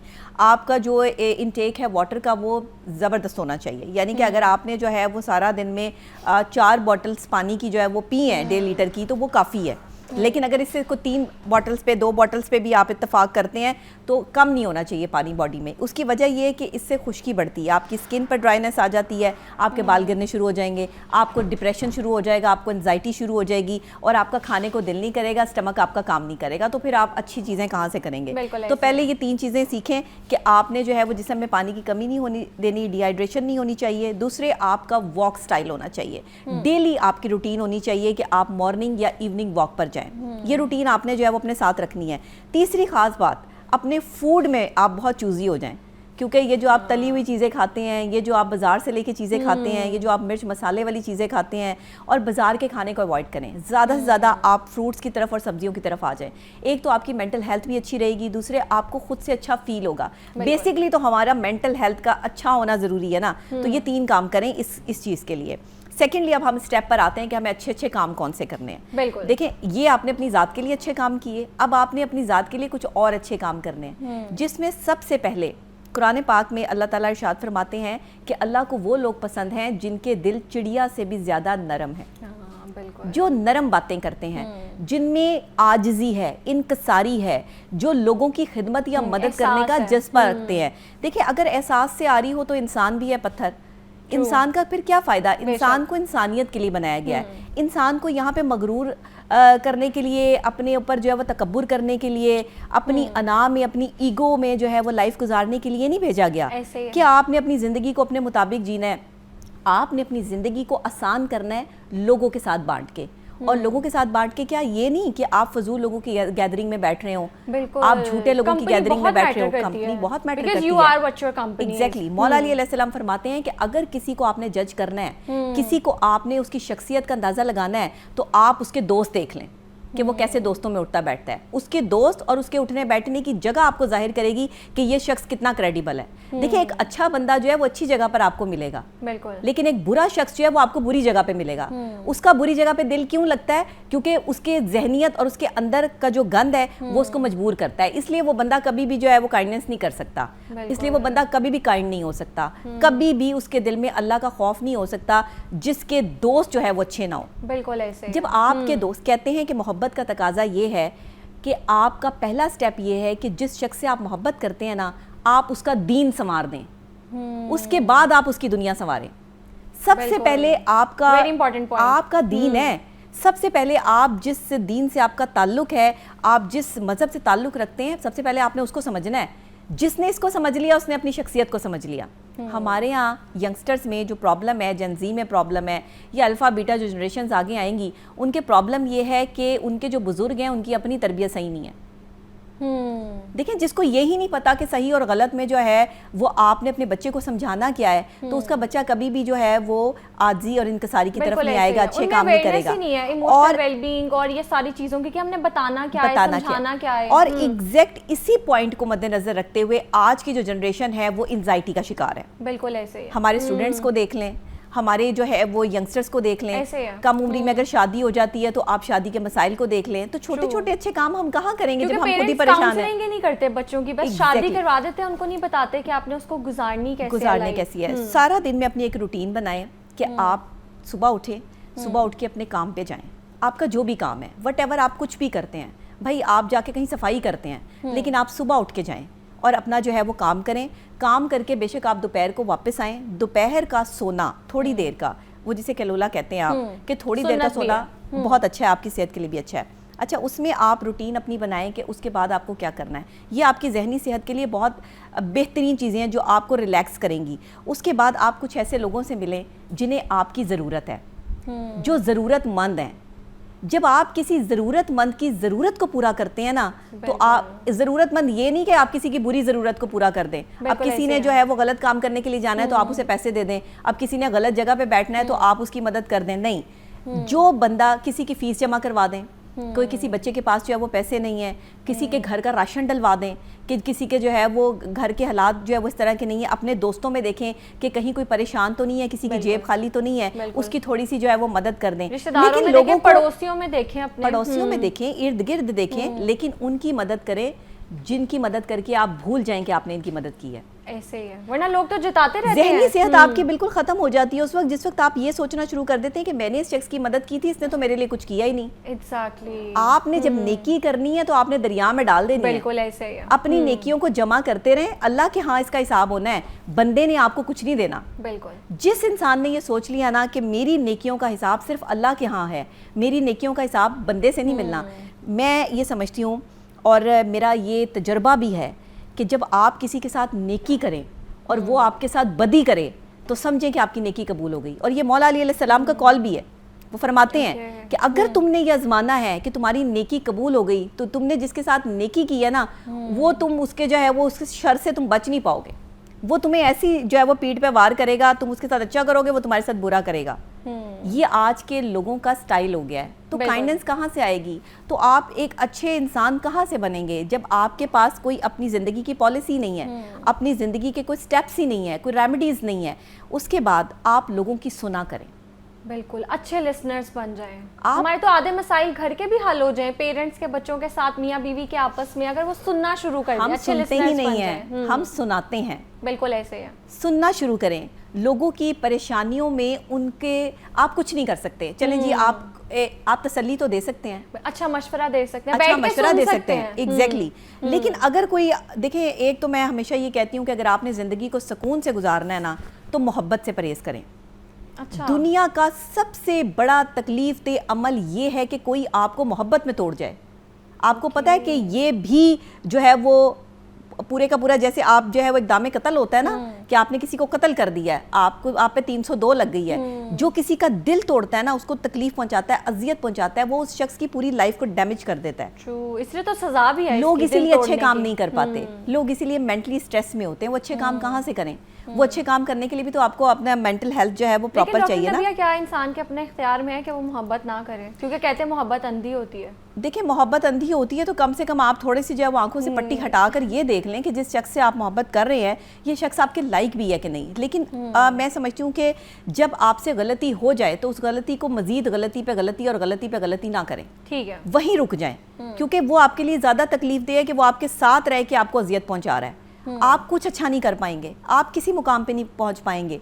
हमेशा जो लोग आपके साथ नहीं चलना चाहते उनको उनकी जगह पे छोड़ के आप आगे बढ़े और अपने आप को जो है वो अब ये आगे बढ़ने का मकसद ये नहीं है कि आप गलत लोगों के साथ आगे बढ़ें, आप गलत कामों में आगे बढ़ें, बिल्कुल, आप अपनी गलत ज़ात तरफ पर निकल काम जाएं, करें। अपनी ज़ात पे काम करें, अपने आप को अल्लाह के साथ जोड़ें। सबसे पहली बात कि नमाज की पाबंदी लाजमी है। देखें, ये फ़र्ज़ इबादत है, बिल्कुल ये ऐसे कोई है। ये बात नहीं है कि मैंने कोई ये इसलिए मैं कह रही हूँ कि जी ये ज़रूरी चीज़ है या मैंने इसको जो है अकॉर्डिंग ज़रूरी कर दी, ये ज़रूरी है। आप जब नमाज पढ़ते हैं ना, आपके अंदर आजिज़ी आती है, इनकसारी आती है। रब के आगे जब आप झुकते हैं तो रब आपको दुनिया के सामने झुकने नहीं देता। लेकिन नमाज पढ़ने के बावजूद भी अगर आप हकूकुल इबाद का ख्याल नहीं कर रहे, अगर आप किसी का दिल दुखा रहे हैं, अगर आप किसी की बहन बेटी को अजियत पहुंचा रहे हैं, अगर आपके घरों के अंदर झगड़े मौजूद हैं और आपकी नमाजें पूरी हैं, तो यहाँ भी आपका हिसाब है। बिल्कुल ऐसे ही है। ये मुसल्ले वाले, तस्बीह वाले, इन्होंने ये कोई गारंटी नहीं है कि बख्शे जाना है। आपके अच्छे अमल से आपकी जो है बख्शिश होनी है, मेंटल पीस भी मिलेगा और आप सुकून में भी रहेंगे। बिल्कुल ऐसे। अच्छा डॉक्टर नबिया, अक्सर हम ना लोगों को बहुत क्विकली जज कर लेते हैं। हम लोगों को कह देते हैं ये बहुत मगरूर है, ये तो बात नहीं करती या करता सही से। लेकिन वो कहते हैं ना, कभी कभी इंसान बहुत ही अपने अंदर खामोश जंगे लड़ रहा होता है। जी बिल्कुल। तो जो इंसान खुद ही स्ट्रगल कर रहा है, हम अक्सर समझते नहीं है, किसी ने 2 दफ़ा हमारी मदद कर दी, तीसरी दफ़ा नहीं, हमारी बात नहीं सुनी, मदद नहीं की, हम फौरन उसकी वो सारी नेकियों को ज़ाया कर देते हैं। लेकिन कभी कभी हम बहुत साइलेंट बैटल्स लड़े होते हैं। तो एक तो बताएं कि हम इसको एग्जामिन कैसे कर सकते हैं, क्योंकि ये भी एहसास करना बहुत ज़रूरी है अगले का। और दूसरा, अगर हम खुद से ही जंग लड़ रहे हैं, हम परेशान हैं, डिप्रेशन में हैं, तो हम उस टाइम पे कैसे हम दूसरों का एहसास कर सकते हैं, क्योंकि बहुत मुश्किल है। जब आप ज़िंदगी में बहुत परेशान हो जाएं, लोग आपको बहुत परेशान कर दें, एक ऐसी टिप बताती हूँ कि सुकून आ जाएगा आपको। अपने साथ लाइफ गुजारने का स्टार्ट लें, अपने लिए अच्छे तोहफे खरीदें, अपने लिए तैयार हों, अपने पर इन्वेस्ट करें, अपने ऊपर इन्वेस्ट करें। वो इन्वेस्टमेंट जो आप किसी और पे कर रहे थे, वो इन्वेस्टमेंट जो आपने किसी और के लिए संभाल के रखी थी और आपने करके जो है वो आप नाकाम हो गए, उसके बाद आपने अपने आप को दोबारा उठाना है। बिल्कुल, मट्टी में नहीं मिलाना, मट्टी में मट्टी नहीं होना। बेशक इंसान को मट्टी से बनाया गया है और मट्टी में ही जाना है हमने, लेकिन आपने अपने जिंदा रहते हुए अपने आप को मट्टी नहीं डालनी अपने ऊपर। एक जिंदा लाश बन के नहीं जीना। आपने उसी दिन से खड़े होना है जिस दिन आपको धोखा मिलेगा, वो दिन आपकी जिंदगी का एक नया बाब खोलेगा, वो एक नई खिड़की खोलेगा, क्योंकि आपको समझ आ जाएगी कि ये शख्स जो है वो धोखेबाज है, इसने मेरे साथ फ्रॉड किया है। अच्छा, धोखेबाज आदमी कभी सेटल नहीं होता, वो हर किसी को धोखा देता है, वो थोड़ा थोड़ा धोखा हर किसी को दे रहा होता है और उसके धोखे से कोई भी बच नहीं पाता। तो आपने क्या करना है कि अपने आप को धोखेबाजों से बचाना है। आपने अपनी जिंदगी पे इन्वेस्ट करना शुरू करना है, अच्छे कपड़े खरीदने हैं, अच्छा आप अपने आप को जो है वो प्रेजेंट करें। लोग क्या करते हैं, डिप्रेशन में जो है वो खाना पीना छोड़ देते हैं, कपड़े पहनना छोड़ देते हैं, आइसोलेट हो जाते हैं, घर में जो है वो कमरे में पड़े रहेंगे, बाहर नहीं निकलेंगे। ऐसे ही है। दुनिया खत्म नहीं हो गई, अच्छे लोगों से दुनिया भरी पड़ी है। आप और अच्छे लोग ढूंढें, आप और अच्छे लोगों से जो है वो बात करें। दुनिया में इज्जतदार और शरीफ लोग भी मौजूद हैं। देखें, हर बंदा ना अपने जैसों में जाके खुश होता है। ऐसे ही है। कोई अच्छा बंदा है ना तो वो अच्छे बंदे के साथ ही रहेगा। लेकिन अगर किसी को बुरी आदतें पड़ी हैं, कोई गलत आदमी है, तो वो गलत लोगों में बैठकर ही खुशी हासिल करेगा। वो अच्छे लोगों में अनकंफर्टेबल होगा, जैसे अच्छे लोग बुरे अच्छा, वो लोगों में नेकी भी नहीं करेगा, uncomfortable वो इस डर से नेकी भी नहीं करेगा कि उसकी नेकियां भी जो हैं वो उसके कहीं आड़े ना आ जाएं, या उसकी नेकियों के हवाले से जो है उसकी कहीं ज्यादा इन्वेस्टमेंट ना हो जाए कहीं पे। ये भी बड़ी प्रॉब्लम है। आपने अपनी जिंदगी के लिए इन्वेस्ट करना है, सबसे पहले अपनी खुशी अपने ऊपर इन्वेस्ट करना है। जब आप समझें कि चारों तरफ से दरवाजे बंद हो गए हैं, उस वक्त आपकी इन्वेस्टमेंट अपनी ज़ात पे शुरू हो जानी चाहिए। अपनी ज़ात पे काम करना शुरू करें, दोबारा से अपने आप को तामीर करें। एक टूटा हुआ जो ग्लास होता है, आप उसको जोड़ नहीं सकते, जिस तरह आप टूटे हुए इंसान को भी नहीं जोड़ सकते, लेकिन कम से कम छोटी छोटी किरचियाँ इकट्ठी करके आप जो है उससे एक नई तामीर कर सकते हैं। ज़रूरी नहीं कि जो ग्लास टूटा है जब आप उसकी किरचियाँ जोड़ें तो वो दोबारा गिलास ही बन जाए, हो सकता है कि वो कोई और शाहकार बन जाए। तो टूटे हुए क्या लोग बात ही है। मंजिल पर पहुंचते हैं। याद रखिएगा, अपनी ज़िंदगी के मकसद बना लें। अच्छा, छोटा छोटा मकसद क्या है कि लोगों की हेल्प करनी है, किसी की भी मदद करनी है, कोई एक रोज़ाना की कोई एक छोटी सी नेकी कर लें। एक छोटी सी नेकी क्या हो सकती है, किसी राह चलते हुए को आपने पानी की बोतल दे दी। एक छोटी सी नेकी क्या हो सकती है, किसी की परेशानी में उसकी बात सुन ली, उसको हौसला दे दिया कि मैं तुम्हारे साथ हूँ। बिल्कुल किसी के लिए जो है वो थोड़ा सा जो है आसानी कर दी। किसी के अगर आपने आंसू पोंछ दिए तो इससे बड़ी नेकी अल्लाह के यहाँ कोई नहीं है, बिल्कुल। और दुनिया आपकी के यहाँ वजह इसकी से कोई अगर वैल्यू नहीं मुस्कुराया है। हाँ, आप अगर किसी की मुस्कुराहट की वजह बन गए तो बिल्कुल। आपने बहुत अच्छा, लेकिन ऐसा नहीं कि आपने 4 बंदों को रुला रखा है और एक बंदे को आप मुस्कुराहट दे रहे हैं, ये वाली बात नहीं। ये भी मैं जरा क्लियर कर दूं, ये ऐसे लोगों को सुकून कभी भी नहीं मिलता जो एक बंदे की आंखों में आंसू दे के दूसरे बंदे को खुशी दे रहे होते हैं। ये लोग कभी सुकून नहीं पाते। आप जितनी मर्जी इनसे नेकियां भी करवा लें, ये जितने मर्जी अच्छे काम भी कर लें, बदसुकूनी वहीं पे होती है। आप मेंटल पीस के लिए जितना मर्जी अच्छा कर लें, अगर आपने किसी के साथ ज्यादती की हुई है ना, तो आपका मेंटल पीस कायम नहीं रह सकता। बिल्कुल ऐसे। बड़े से बड़ा माहिर नफ्सियात आपका इलाज नहीं कर सकता अगर आप ज्यादती पर हैं। बिल्कुल। और हकूकुल इबाद का मामला इंतहाई सख्त है। इसकी माफी अल्लाह के यहाँ नहीं है, बिल्कुल। इसकी माफी बंदे के यहाँ है। पहला बंदा माफ करेगा तो अल्लाह के यहाँ और जो ये है बड़ा वो अल्लाह ताला ने क्लियर कट बता दिया क्लियर कट हमें। बता दिया है। ये देखें, जब कोई आपको ये कहे ना कि मैं कयामत के दिन तुम्हारा गिरेबान पकड़ लूंगा, अल्लाह, आप इस चीज को समझ लें कि उसको आपने कहां से जड़ों से हिलाया है। वो कयामत के दिन आपका गिरेबान पकड़ेगा क्योंकि आपने ज्यादती की है, और वहां पे आपकी नहीं चलनी, वहां पे जो उसके साथ ज्यादती की होगी उसकी चलनी है। बिल्कुल ऐसे ही। तो मैं और ये कहती हूँ कि लोगों की मदद करें, अच्छे अच्छे काम करें, अच्छा खाना खाएं, आपके मेंटल पीस के लिए बहुत अच्छा जरूरी है। अच्छा खाना महंगा खाना नहीं होता, हेल्दी खाना, साफ सुथरा, हेल्दी clean फूड खाएं। diet। और दूसरे जो है वो जूसेस का और पानी का इंटेक जो है अपनी लाइफ में जो है वो ज्यादा रखें। आपको वैसे रिफ्रेशमेंट होती रहेगी, आप फ्रेश फील करते रहेंगे। तीसरे ये कि कभी भी डिप्रेशन और एंजाइटी में ब्लैक कलर वेयर ना करें, अंधेरे में ना बैठे। ऐसी बहुत छोटी छोटी टिप्स हैं जो हमारी और लाइफ को दूसरे सही ये कर कि सकती हैं। आपके इर्द गिर्द की जो दीवारें होनी चाहिए वो कलरफुल होनी चाहिए जो आपके बिल्कुल, रूम में है। very true। अगर दीवारें कलरफुल नहीं है तो कम से कम आपके कर्टन्स, आपकी बेडशीट कलरफुल होनी चाहिए। आपके कमरे में कुछ ना कुछ कोई फ्लावर्स का जो है वो ऐड करें। आप अपनी जिंदगी में कलर्स को ऐड करें, ये आपको खुद करना पड़ेगा। बिल्कुल ऐसे ही है। और जो सबसे इंपॉर्टेंट बात और सबसे अच्छी बात आज डॉक्टर निबिया ने भी की है कि खुद पर इन्वेस्ट करें। और वो इन्वेस्टमेंट सिर्फ और सिर्फ पैसे की नहीं है, वो प्यार की भी है जो आप किसी और पे इन्वेस्ट कर रहे थे, वो वक्त की भी है जो आप किसी और पे इन्वेस्ट कर रहे थे, वो सब कुछ अपने आप पे इन्वेस्ट करें। हमारे साथ मौजूद थी डॉक्टर नबिया Ali Khan. Thank you so much for your time. Thank you. आगे बढ़ते हैं और कुछ किताबों के हवाले से बात कर लेते हैं। मेरे साथ प्रोफेसर अहमद हमाद मौजूद हैं। देखते हैं आज वो हमारे लिए कौन सी किताब लेके आए हैं, उनकी जानिब चलते हैं। बिश्नो वज नैचो हिकायत मी कुनद वज जुदाई हा शिकायत मी कुनद। ये जो शोरा आफाक शेर मैंने आपके सामने पेश किया है, यहाँ से मसनवी मौलवी मानवी का आगाज़ होता है।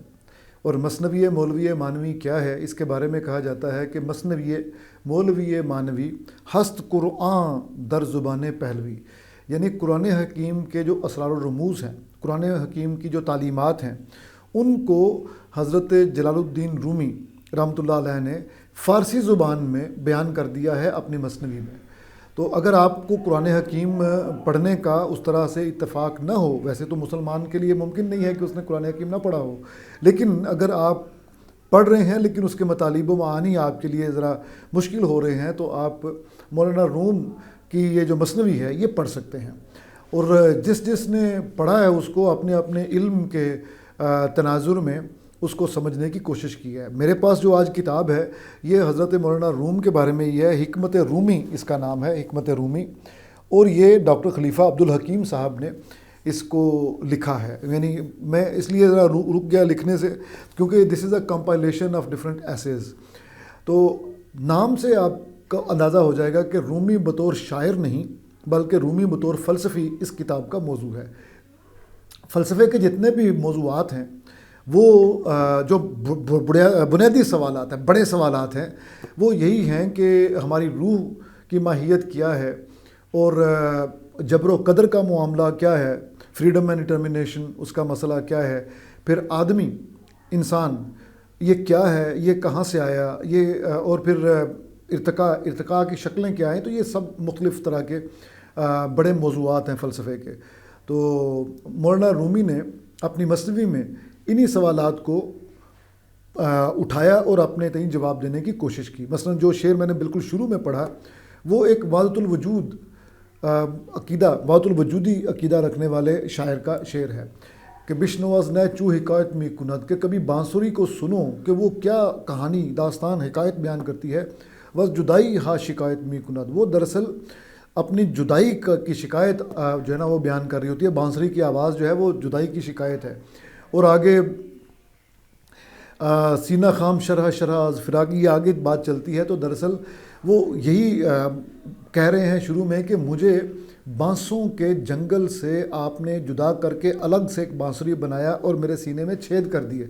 अब जो आवाज़ निकलती है वो उस जुदाई की है जो मुझे मेरे जंगल से अलग कर दिया गया। और पैंथीज़म बिल्कुल यही है, अकीदा वातुल वजूद बिल्कुल यही है कि हम कतरा हैं और जो ज़ाते इलाही है, ज़ाते बारी ताला है, वो समंदर है और हमें अल्टीमेटली उसी समंदर में वापस जाना है और हम उसी समंदर का एक कतरा है। बिल्कुल वैसे ही जैसे नयस्ता का ताल्लुक़ नय के साथ या नय का ताल्लुक़ बांसुरी का ताल्लुक़ बांसों की कि जंगल से है, उसी तरह हमारा ताल्लुक़ जो है वो हकीकत ऊला से है। तो इस किताब को इन्होंने वातुल वजूद के अलावा कुछ चंद एक आप देखें कि इश्क जो है यानी अक्ल और इश्क का जो तकाबुली जायज़ा, ये तकाबुल चलता रहता है फ़लसफ़ियों के यहाँ भी। बाज़ फ़लसफ़ी इसको राइट अवे रद्द कर देते हैं, बाज़ इसकी मिस्टीरियस नोयत जो है, पुरस्रार नोयत, इस पे गौर खोज करते हैं और कुछ सामने भी लेके आते हैं। तो रूमी ने इश्क के बारे में क्या कहा और इसको फ़िलोसोफाइज़ कैसे किया। तो इकबाल भी रूमी के ज़ाहिर है पीछे चलने वाले थे और आप मुरीदे हिंदी थे, तो ये वही कहते थे कि इश्क पर आमाल की बुनियाद रख, अक्ल को तनकीद से फुर्सत नहीं, इश्क पर आमाल की बुनियाद रख। दूसरा बाब जो है वही अल्हाम का है, ये भी फ़लसफ़े का मौजू है कि ये एपिस्टेमोलॉजी का मौजू है, इल्मियात का मौजू है कि हमारे पास जो इल्म पहुँचता है वो किन ज़राए से पहुँचता है, कौन सा ज़रिया मोतबर है और कौन सा मोतबर तरीन। तो जो बिलीवर है उसके लिए वही का जो की हैसियत है, जो वही की हैसियत वो अनक्वेश्चनेबली ऑथेंटिक है, और जो बिलीवर नहीं है उसके लिए हिसियात हैं या अक्ल है, तो एम्पिरिकल एविडेंसेस हो या रैशनल एक्टिविटी हो। तो तीसरा इसका है वहदतुल वजूद, वही पैंथीज़म, वातुल शहूद हो या वातुल वजूद हो। तो मौलाना रूमी ने इस मसले को अपने शेर के ज़रिए मसनवी में कैसे डील किया, या मसनवी के अलावा आपकी गज़लियात जो हैं उसमें। इसी तरह आदमी कैसे इस मौजूदा शक्ल तक पहुंचा। मसनवी में जो वो है इब्ने मस्कविया ने भी एक मूवमेंट बयान की है, इर्तिका की, नज़रिया इर्तिका उन्होंने भी बयान किया। मौलाना रूमी ने भी बयान किया कि वो जमादात थे जहाँ से फिर नबातात बने, फिर हैवानात बने। तो डार्विन ने बाद में आप देखें कि उसका जो नज़रिया है उसने साइंस को बड़ा जो है वो मुतासर किया। सूरत व मानी ये अरिस्टोटल से लेके आज तक हमारे सामने जो है ना वो आ रहा है। और जो कॉज एंड इफ़ेक्ट का रिलेशनशिप है, जो कॉजल रिलेशनशिप है, आलम असबाब सिलसिला इल्लत व मालूल, इसके ये भी एक तरीक़ेकार है हकीकत तक पहुँचने का। एक लॉजिकल एक वो होता है, स्टेयर केस होता है, उससे आप हकीकत उला तक पहुँच जाते हैं। और जबर कद्र का मामला, यानी रूमी की शायरी को मद्देनज़र रखते हुए खलीफा डॉक्टर अब्दुल हकीम साहब ने अब ये बड़ी ही शानदार दस्तावीज़ तैयार की है। खलीफा साहब बहुत पढ़े लिखे आदमी थे और इदारा सकाफ़त इस्लामिया जिसने ये शाया की है उसकी बुनियाद रखने वाले थे। और हिंदुस्तान में जब ये हिंदुस्तान मुतहदा था तब से लेके जब तक ये पाकिस्तान बना, यहाँ अपने इल्म के जो शमे हैं वो रोशन करते रहे और बेपनाह आलिम थे। तो आपको अगर फ़ारसी शायरी से ख़ास तौर पे रूमी जिनको के 751 बरस गालिबन इस साल हुए हैं, तो ये हर साल अब रूमी का साल है, तो ये साल जो है 751वीं उनका जो है ना वो मनाई गई विलादत का साल मनाया गया। तो आप ज़रूर इस किताब का मुताला कीजिए, आपको खुशी होगी। बहुत शुक्रिया प्रोफेसर साहब आपका। अब यहाँ वक्त हुआ एक ब्रेक का, ब्रेक के बाद दोबारा मिलते हैं।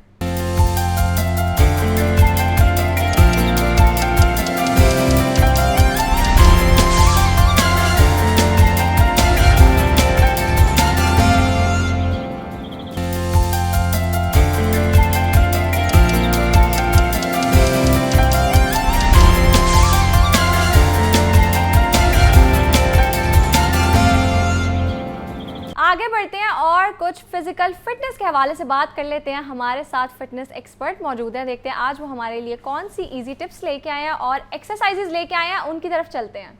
अस्सलाम वालेकुम, गुड मॉर्निंग। सब कैसे हैं? ठीक है। सुबह सुबह वर्कआउट तो बनता है और जब सुबह की बात हो तो वर्जिश की बात हो तो ज़ाहिर बात है मैं आपको बताने के लिए आ जाऊँगा। मैं हूँ रहमान अब्बास, आपका लाइफ कोच, आपको बताने के लिए एक नई टेक्निक नए प्रोग्राम के साथ आपकी खिदमत में हाजिर हूँ। स्पेशली आज आपने देखा मैं बैठा हुआ था बॉल के ऊपर, इसको कहते हैं योगा बॉल। अब डिफरेंट नेम्स है लेकिन स्पेशली कॉमन नेम है योगा बॉल। डिफरेंट इसके साइजेस हैं। अब प्रॉब्लम ये है कि मैं बहुत फैट में हूँ। फर्स्ट, मैं किसी बेंच पे लेट नहीं सकता, मुझे सपोर्ट चाहिए, क्रंचेस करने हैं, प्लैंक करने हैं, या इसको इन अदर वर्ड्स मुझे इसका इस्तेमाल करना है रेजिस्टेंस के लिए, बॉडी बैलेंसिंग के लिए। मुझे कोर स्ट्रॉन्ग करना है, मुझे जो बॉडी में शिवरिंग होती है उसको बैलेंस में लाने के लिए हम इससे ट्रेनिंग करेंगे। यस, एक न्यू चीज़ है और सेकेंडली ईजी अवेलेबल है, कोई टेक्निकली नहीं कि मैं अगर घर में करना चाह रहा हूँ तो मुझे ये चीज़ मिल नहीं रही। तो ईजी अवेलेबल है, डिफरेंट साइजेस होते हैं, जितना आपको लगता है आप उतने साइजेस में ले सकते हैं और बहुत ज़्यादा एक्सपेंसिव भी नहीं। तो चलें, फर्स्ट वार्म अप वर्कआउट आपने करना है। वार्म अप वर्कआउट आपका 5 to 10 मिनट्स, इससे कम नहीं होना चाहिए। और फिर उसके बाद ट्रेनिंग हमने करनी। वार्म अप आपने कर लिया। 4 एक्सरसाइजेज मैं बताऊंगा। फर्स्ट एक्सरसाइज क्रंचेस इस पे करने हैं। मुझे बैक में पेन है या मेरे कोर में कंसंट्रेशन प्रॉपर्ली फोकस नहीं हो रहा, दोनों के लिए बेनिफिशियल है। फर्स्ट ट्रेनिंग इससे मैं करूंगा, लेकिन इससे ट्रेनिंग क्लोजिंग करना है। मीन्स के पहले आपने वेट ट्रेनिंग कर लेनी है, इसको आपने एडिशनल करना है फर्स्ट। सेकेंडली इसको आप ऐड कर सकते हैं। मुझे कुछ नहीं अच्छा लग रहा, मुझे वेट अच्छा नहीं लगता, तो मैं कौन सी ऐसा वर्कआउट करूं कि जो मेरे कोर के लिए और शिवरिंग जो बॉडी में होती है उसके लिए बेनिफिशियल हो। तो परफेक्ट फर्स्ट ट्रेनिंग। इसके लिए बैलेंस थोड़ा सा मुश्किल है लेकिन ये बहुत ज़रूरी है ताकि आपकी ट्रेनिंग मिस ना हो। ले डाउन नॉर्मली पोजीशन आपको पता चल गई कि किस एक रिदम के साथ इस पे ले डाउन पोजीशन में आया। Now breathe in, now up, 1 2 focus, 3 4 5 6। अगर बिगनर हैं, बैलेंस नहीं हो रहा, सपोर्ट आप ले सकते हैं, या आपके पास कोई है वो आपको थोड़ी सपोर्ट के लिए आपको पुश कर सकता है। ओके, 5 6 10 reps स्टार्टिंग में, 7 8 9 10। परफेक्ट। 5 reps से भी आप स्टार्ट कर सकते हैं। 3 सेट्स आपने करने हैं। स्लोली स्लोली आप इसको अपग्रेड करें। इससे ये होगा कि आपको लगता है कि मैं हाई रेपिटेशन करता हूँ लेकिन कोर पे मेरा प्रेशर नहीं आ रहा। तो कोर पे प्रेशर लाने के लिए परफेक्ट एक्सरसाइज, ये पर्सनली जो मैं करता हूँ बेनिफिशियल है, वो आपके साथ मैं शेयर करता हूँ। Next exercise plank yoga ball पे, वो हमने करना है। बिगनर के लिए क्या है और थोड़ा सा अपर लेवल के लिए, दोनों पोजीशन में बताऊंगा। ओके, बॉल को हाथों को बिछा लें और चेस्ट को इस पे प्रेशर लाके ऑन नीज। जो बिगनर हैं, जो कर नहीं सकते, उनके लिए फर्स्ट स्टेज कोर को, एब्डोमिनल को आप डाउन प्रेस करें, then hold. Okay, time start. अगर मैं अपना करूंगा टाइम तो परफेक्ट रहेगा क्योंकि आपने इसको हाई टाइम पे लेके जाना। ओके, थोड़ी सी शिवरिंग स्टार्ट होगी, फिर उसके बाद बैलेंस होता शुरू होगा। ये हो गया बिगनर्स के लिए। अब जो बैलेंस कर सकते हैं उनके लिए।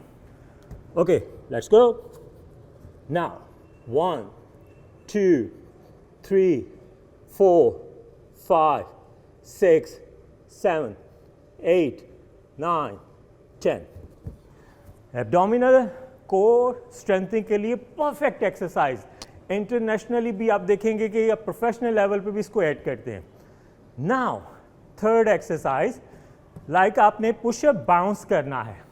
मुझे फ्लोर पे नहीं अच्छा लगता, मुझे बेंच पे अच्छा नहीं लगता, then perfect. Okay, first training for beginners, for females, males जो ओबेसिटी में हैं उनके लिए परफेक्ट। नाउ 1, थोड़ा सा बाउंस करेगा, आपको पुश और सपोर्ट मिल जाएगी। नाउ 2 3 4 5 6, बैलेंस आपने करना और इसी का इफेक्ट आपके शोल्डर और कोर पे आएगा। 7, 8, 9, 10। परफेक्ट। अब बात यह है कि मैंने पुशअप तो छोड़ने नहीं है, चाहे आप बेंच पे करें, फ्लोर पे करें या बॉल के साथ, स्किप नहीं करना। बहुत बेनिफिशियल एक्सरसाइज है, compound muscle exercise. Last exercise full body, upper body के लिए। नाउ होल्ड करना है। अब इसको साइड से दिखाता हूँ। Hold, arm stiff, chest up, right and left move.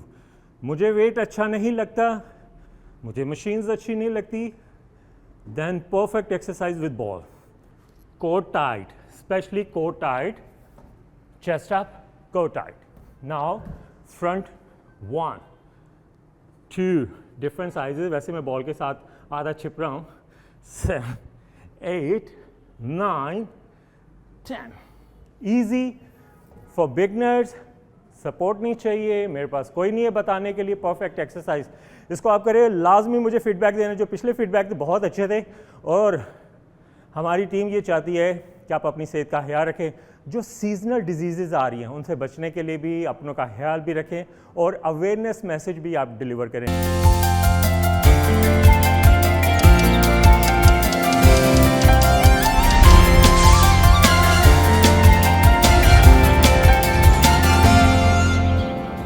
Welcome back. आगे बढ़ते हैं अपने सेगमेंट की जानिब, और हम सब चाहते हैं कि हमारी स्किन साफ, नरम और कुदरती तौर पर चमकदार नजर आए, लेकिन रोज़मर्रा की मसरूफियात, धूल मिट्टी और आलूदगी की वजह से हमारी स्किन अपनी ताजगी खो देती है। इसलिए आज हम बात करेंगे एक निहायत मकबूल और मुअस्सर स्किन ट्रीटमेंट पर, हाइड्रा फेशियल के बारे में, जो जल्द को साफ करने के साथ साथ इसे हाइड्रेट भी करता है। और इस हवाले से बात करने के लिए मेरे साथ मौजूद है मेकअप आर्टिस्ट आयशा आसिफ। अस्सलाम वालेकुम, कैसी हैं आप? बिल्कुल ठीक, आप लोग सुनाएं। वालेकुम अस्सलाम। अल्लाह का शुक्र। अच्छा आयशा, आजकल हम देखते हैं मार्केट में बहुत नए नए ट्रीटमेंट्स आ गए हैं, लेकिन उसमें जो हाइड्रा फेशियल है ना, वो बहुत ज़्यादा आजकल ट्रेंड पे है, कॉमन है। तो इस हवाले से बताएं ये क्या होता है और ये आम फेशियल से कैसे डिफरेंट है? देखिए, इसके अंदर ना बहुत ज़्यादा हम लोग डीप क्लेंस करते हैं। पोर्स को, जितनी ज़्यादा आपकी डेड स्किन होती है वो सारी पहले हम रिमूव करते हैं। उसके बाद इसमें हाइड्रेशन मल्टीपल सीरम्स के साथ हम इन्फ्यूज़ करते हैं पोर्स के अंदर, जिसके साथ आपकी स्किन बहुत अच्छी फ्रेश लगती है, ग्लो करना शुरू कर देती है। और बहुत सी चीज़ें हैं, स्किन की ग्लो आना शुरू हो जाता है, सन डैमेजेस जो होते हैं वो ख़त्म हो जाते हैं, पोर्स आपके जो क्लॉग हुए होते हैं वो ख़त्म हो जाते हैं। उसके साथ साथ एक्नी स्किन को बहुत अच्छा उसमें फीडबैक मिलती है। तो इस वजह से हाइड्रा जो है ना, हर बंदे और इसका सबसे बड़ा बेनिफिट ये होता है कि इसका कोई डाउन टाइम नहीं है। आप उसके बाद अपना मेकअप भी कर सकते हो, सन स्क्रीन्स लगाओ, बाहर भी जा सकते हो, कोई रेडनेस नहीं आती है, कोई इस तरह का वो स्किन के ऊपर इफेक्ट नहीं होता कि जो आपको प्रॉब्लम करे बाद में मेकअप करने के लिए या आपने कहीं पे जाना है उसके लिए। डीप क्लीन कर देता है हमारी स्किन को। बिल्कुल, बहुत अच्छा, ठीक है, विदाउट एनी केमिकल। ठीक है, लेकिन अक्सर लोग कहते हैं कि हाइड्रा फेशियल के थोड़े दिन आप मेकअप नहीं कर सकते, स्किन सेंसिटिव होती है, और आप कह रही हैं कि ऐसा नहीं है, हम अगले दिन बस अपना सीरम यूज करें, सनस्क्रीन यूज करें तो हम जा सकते हैं। जा सकते हैं, बिल्कुल। आप ना सनस्क्रीन लगाएं, अपनी बीबी क्रीम लगाएं, उसके बाद आप डेली रूटीन पे निकल सकते हो। कोई ऐसा नहीं है कि आपका जो है वो स्किन बहुत खराब हो जाएगी या आपको एक्नी हो जाएगी या इस किस्म का कोई भी उसमें नहीं है। बस आपने केयर करनी है। बिल्कुल। अच्छा आयशा, क्या सब करा सकते हैं हाइड्रा फेशियल? बिल्कुल, हर बंदा करा सकता है। आजकल तो मेल्स में बड़ा ट्रेंड चल रहा है जी, वो तो फौरन आ जाते हैं। इतनी लेडीज इंटरेस्टेड नहीं होती जितने मेल्स चल रहे होते हैं, बल्कि फोन आ रहे होते हैं जी हमने भी कराना है। तो बहरहाल ये हर एज के लिए और बड़ा सेफ प्रोसीजर है। ये आपकी जितनी भी जैसे कॉलेज गोइंग या यूनिवर्सिटी गोइंग बच्चियाँ होती हैं जिनके सन डैमेजेस हो रहे होते हैं, डेड स्किन इतनी ज़्यादा बन जाती है, उनके पास इतना टाइम नहीं होता। और बल्कि जब आप लोग डेली रूटीन में स्क्रब्स यूज़ करते हो, उसके ग्रेन्स इतने वो हार्श किस्म के होते हैं, तो उसके साथ आपके पोर्स ओपन और वो सारा आप लोग उस तरह केयर नहीं कर सकते हो। तो उसके लिए तो सबसे बेस्ट है कि आप लोग हाइड्रा फेशियल ले लो। अच्छा, कितनी देर का प्रोसेस है, कितनी देर में होता है ये फेशियल? या तकरीबन हमारे हिसाब से तो अगर आप एज अ ट्रीटमेंट उसको लेके चल रहे होते हो तो 25 to 30 मिनट्स। लेकिन हम लोग जो होते हैं प्री क्लेंस एंड देन उसके बाद सीरम इन्फ्यूज़ कर रहे होते हैं, डेड स्किन रिमूव कर रहे होते हैं, उसके साथ उसके मल्टीपल टूल्स होते हैं। ठीक है, तो आयशा फिर हमें करके भी दिखाएं आप। हाँ ज़रूर। सबसे पहला क्या स्टेप है? सबसे पहले तो हमने इसको क्लिंच किया हुआ, पहले सबसे प्री क्लिंच किया, फिर इसको हमने क्लिंच कर दिया। अब हमारे जो इक्विपमेंट के अंदर आता है डर्माब्रेजन, जो कि आपकी सारी डैमेजेस स्किन्स वगैरह को सबको रिमूव करता है। ये हम इसके स्किन के ऊपर अप्लाई करेंगे 5 मिनट्स के लिए, जाके सारी जो डेड स्किन, अनइवन या सन डैमेजेस जो भी हैं वो रिमूव हो जाए। फिर उसके बाद हाइड्रेशन इन्फ्यूज करेंगे, जिसमें हमारे कुछ सीरम्स और सारी चीज़ें ऐड होती हैं। ठीक, मतलब इसे हम टैनिंग भी रिमूव कर सकते हैं हर तरह से, पिगमेंटेशन, टैनिंग्स, अनइवन स्टोन्स और ये सारा कुछ। सबसे पहले हम क्या कर रहे हैं? ये हम डर्माब्रेशन कर रहे हैं, ये डेड स्किन रिमूव करता है। इसके ऊपर ये डायमंड टिप्स का टूल्स लगे हुए होते हैं, ये सारे के सारे उसके ऊपर से डेड स्किन वगैरह रिमूव कर देंगे। ठीक है, ओके। तो ये हमारी डेड स्किन को रिमूव करेगा, साथ साथ जितनी डर्ट, पोल्यूशन हैं, और ये इसमें सेक्शनिंग है, ये सेक्शन करते हैं, इसमें सारा कुछ एब्जॉर्ब होके आपकी उसमें जो डर्ट वाला है उसमें चला जाता है। मैं करने के बाद आपको दिखाऊंगी कि कितनी डर्टी स्किन थी। ठीक है, ठीक है। और ऑब्वियसली हर कोई कर सकता है, ऑफिस गोइंग लोग हैं, हर रोज़ जाते हैं, बच्चियाँ हैं वो यूनिवर्सिटी जाती हैं और बहुत ज़्यादा टैनिंग हो जाती है, आगे गर्मियाँ आ रही हैं और सनस्क्रीन भी इतना लोग यूज़ नहीं करते, तो टैनिंग तो बहुत ज़्यादा कॉमन है। तो ये टैनिंग के लिए भी आई गेस बहुत बेस्ट ट्रीटमेंट है। ऑयली स्किन के लिए, टैनिंग के लिए, सन डैमेजेस के लिए इज़ द बेस्ट। आपके सारे पोर्स को डीप क्लिंस कर देता है और स्क्रब्स वगैरह से आपकी जान छूट जाती है। आप वंस अ मंथ करा लो तो बहुत अच्छा इसका रिजल्ट आता है। ठीक है। वैसे भी कुछ लोग बहुत ज़्यादा स्क्रब करते हैं, बहुत ज़्यादा एक्सफोलिएट करते हैं और उनकी जो स्किन है, स्किन की लेयर वो थोड़ी सी डैमेज हो जाती है, जो अपर लेयर है, क्योंकि वो बहुत हार्श स्क्रब यूज़ करते हैं और एक्सफोलिएट बहुत ज़्यादा करते हैं। लोगों को नहीं पता कि एक्सफोलिएशन हर रोज़ नहीं करनी चाहिए, I guess once a week या twice a week according to your skin condition हमें करनी चाहिए। एग्जैक्टली, इसीलिए। और फिर उसके बाद क्या होता है कि जब पोर्स आपके क्लोज हो जाते हैं और उसमें डस्ट जाई जाती है, वो दोबारा आपकी एक्नी बनना शुरू हो जाती है।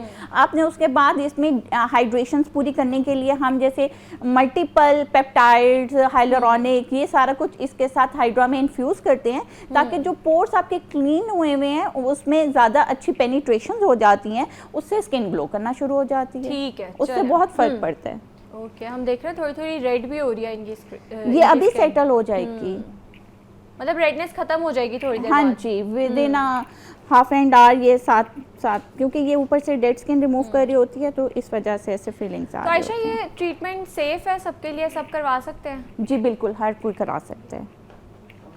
ये बहुत सेफ ट्रीटमेंट है और सबसे मेरे हिसाब से तो बेस्ट फेशियल में आ जाता है कि जिसके साथ आपकी जो है सारी वो निकल जाती हैं, टैनिंग्स खत्म हो जाती है, हाइड्रेशंस पूरी हो जाती हैं, स्किन बहुत अच्छी क्लीन हो जाती है। लेकिन ये भी इंपॉर्टेंट है ना, आजकल हम देखते हैं जो हमारे गली मोहल्ले के सैलून्स हैं वो भी हाइड्रा फेशियल कर रहे हैं, उन्होंने भी मशीन्स रखी हुई हैं, प्रॉपर उनके पास सर्टिफिकेशन नहीं है और क्या क्रेडिबिलिटी है उनकी। तो हमें ये चीज़ भी अवॉइड करनी चाहिए कि हम प्रॉपर क्लिनिक जाके कराएं, क्योंकि ये क्लिनिक में ही ट्रीटमेंट्स हो सकते हैं, ये गली मोहल्ले के सैलून्स में नहीं हो सकते। एग्जैक्टली, क्योंकि उनको अकॉर्डिंग द स्किन, आपकी स्किन की पेनिट्रेशन, उसके साथ कौन से सीरम्स यूज हो रहे होते हैं, इसके अंदर सीरम्स डलते हैं, ये एज अ ट्रीटमेंट भी आप लेके चल रहे होते हो। खाली हाइड्रा के साथ आप फेशियल्स उस तरह नहीं चल रहा होता, लेकिन एज अ ट्रीटमेंट भी लेके चल रहे होते हो। उसके अकॉर्डिंग द स्किन आपके सीरम्स जाएं, उसके अकॉर्डिंग द आपकी इसके अंदर जो भी फ्लूइड ऐड होता है तो उसके साथ चलते हैं। करेंगे अब हम नेक्स्ट जो है हमारा ये इन्फ्यूजन्स वाला है, जिसके अंदर हमारे पास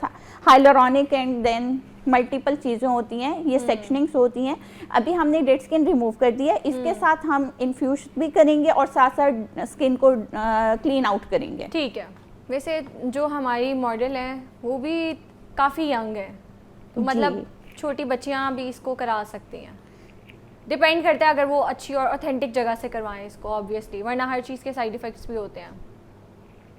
तो आयशा, अगर किसी को बहुत ज़्यादा एक्ने है जी, तो उसके लिए ये हेल्पफुल है?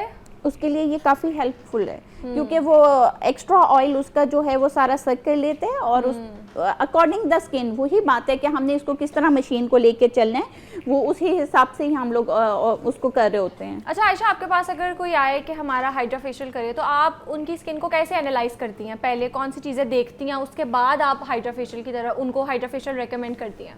जैसे बहुत ज़्यादा स्किन ड्राई होती है, अनइवन टोन्स होती हैं, स्किन डैमेजेस होते हैं, पिगमेंटेशंस होती हैं, फाइन लाइंस बहुत ज़्यादा होती हैं और वो हमें कहते हैं जी हमें कोई फेशियल चाहिए, तो हम उसको हाइड्रा रिकमेंडेशन देते हैं। फाइन लाइंस के लिए भी अच्छा है ये? फाइन लाइंस के लिए बहुत अच्छा है। जो डर्माब्रेशन है वो तो आपका मतलब एज ए ट्रीटमेंट खाली डर्माब्रेशन ही काफ़ी इफेक्टिव है। ये देखें, अब इसके अंदर 2 वायर्स होती हैं, इसमें से एक साइड से सीरम आपका आ रहा है जो कि आपकी स्किन में आएगा, और दूसरी साइड से जो है डर्ट स्किन में उसमें से होता हुआ क्लीन करता हुआ उसको सक करता जाएगा और दूसरी उसमें जाएगा। ये देखें, अब आप अपनी स्किन के ऊपर जब करते हो ये इसके पाइप में से ये जा रहे हैं फ्यूम्स, और ये सारा ऐसे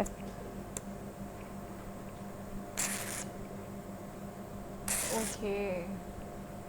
तो ये रेडनेस नॉर्मल है जो स्किन थोड़ी ये अभी सेटल हो जाएगी, ये सिर्फ सेक्शनिंग की है। ठीक है,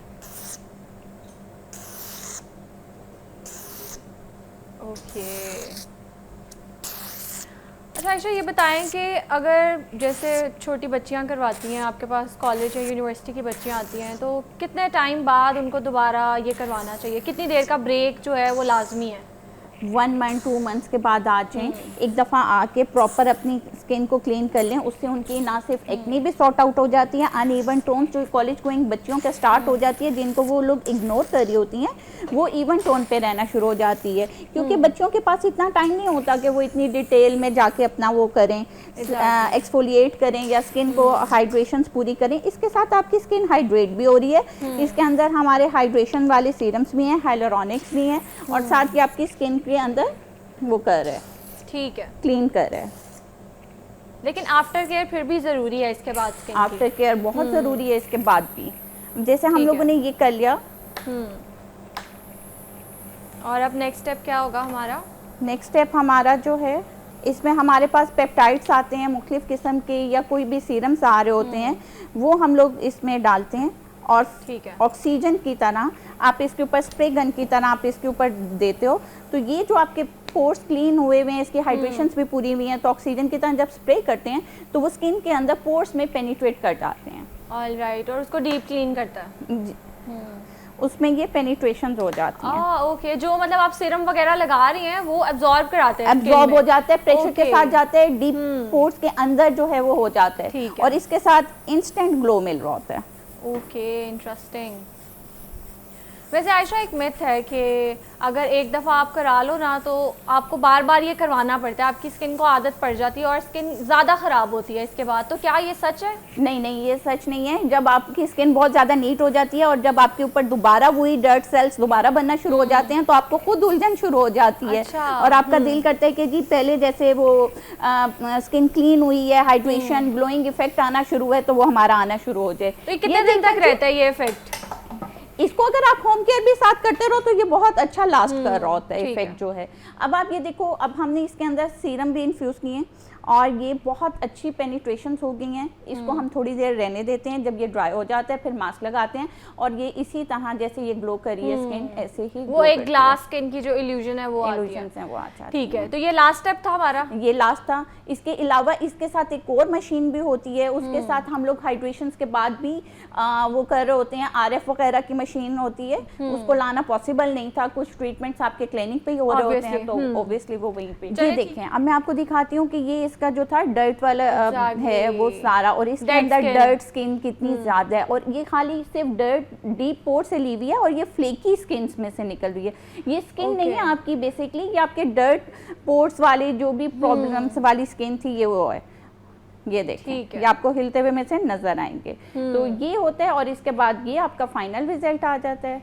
ये आप लोगों ने देख लिया, हाइड्रेट द गुड। ठीक है, ऑल राइट। तो हाइड्रा फेशियल के हवाले से बात कर रहे थे। आजकल हम देखते हैं बहुत ज़्यादा ट्रेंड पे है, और इसके बाद हमें आफ्टर केयर कैसे करने चाहिए इस पर भी बात की है, और किस जगह से करवानी चाहिए ये बहुत इंपॉर्टेंट है। जैसे कि पहले भी बात की है, ऑथेंटिक जगह को चूज़ करना चाहिए, ऑथेंटिक क्लिनिक्स को चूज़ करना चाहिए, ऑथेंटिक लोगों के पास जाना चाहिए, और आपकी स्किन भी इससे बेहतर रहती है, महफूज रहती है। आयशा, बहुत शुक्रिया आपके वक्त का। जज़ाकल्लाह जी, बहुत शुक्रिया।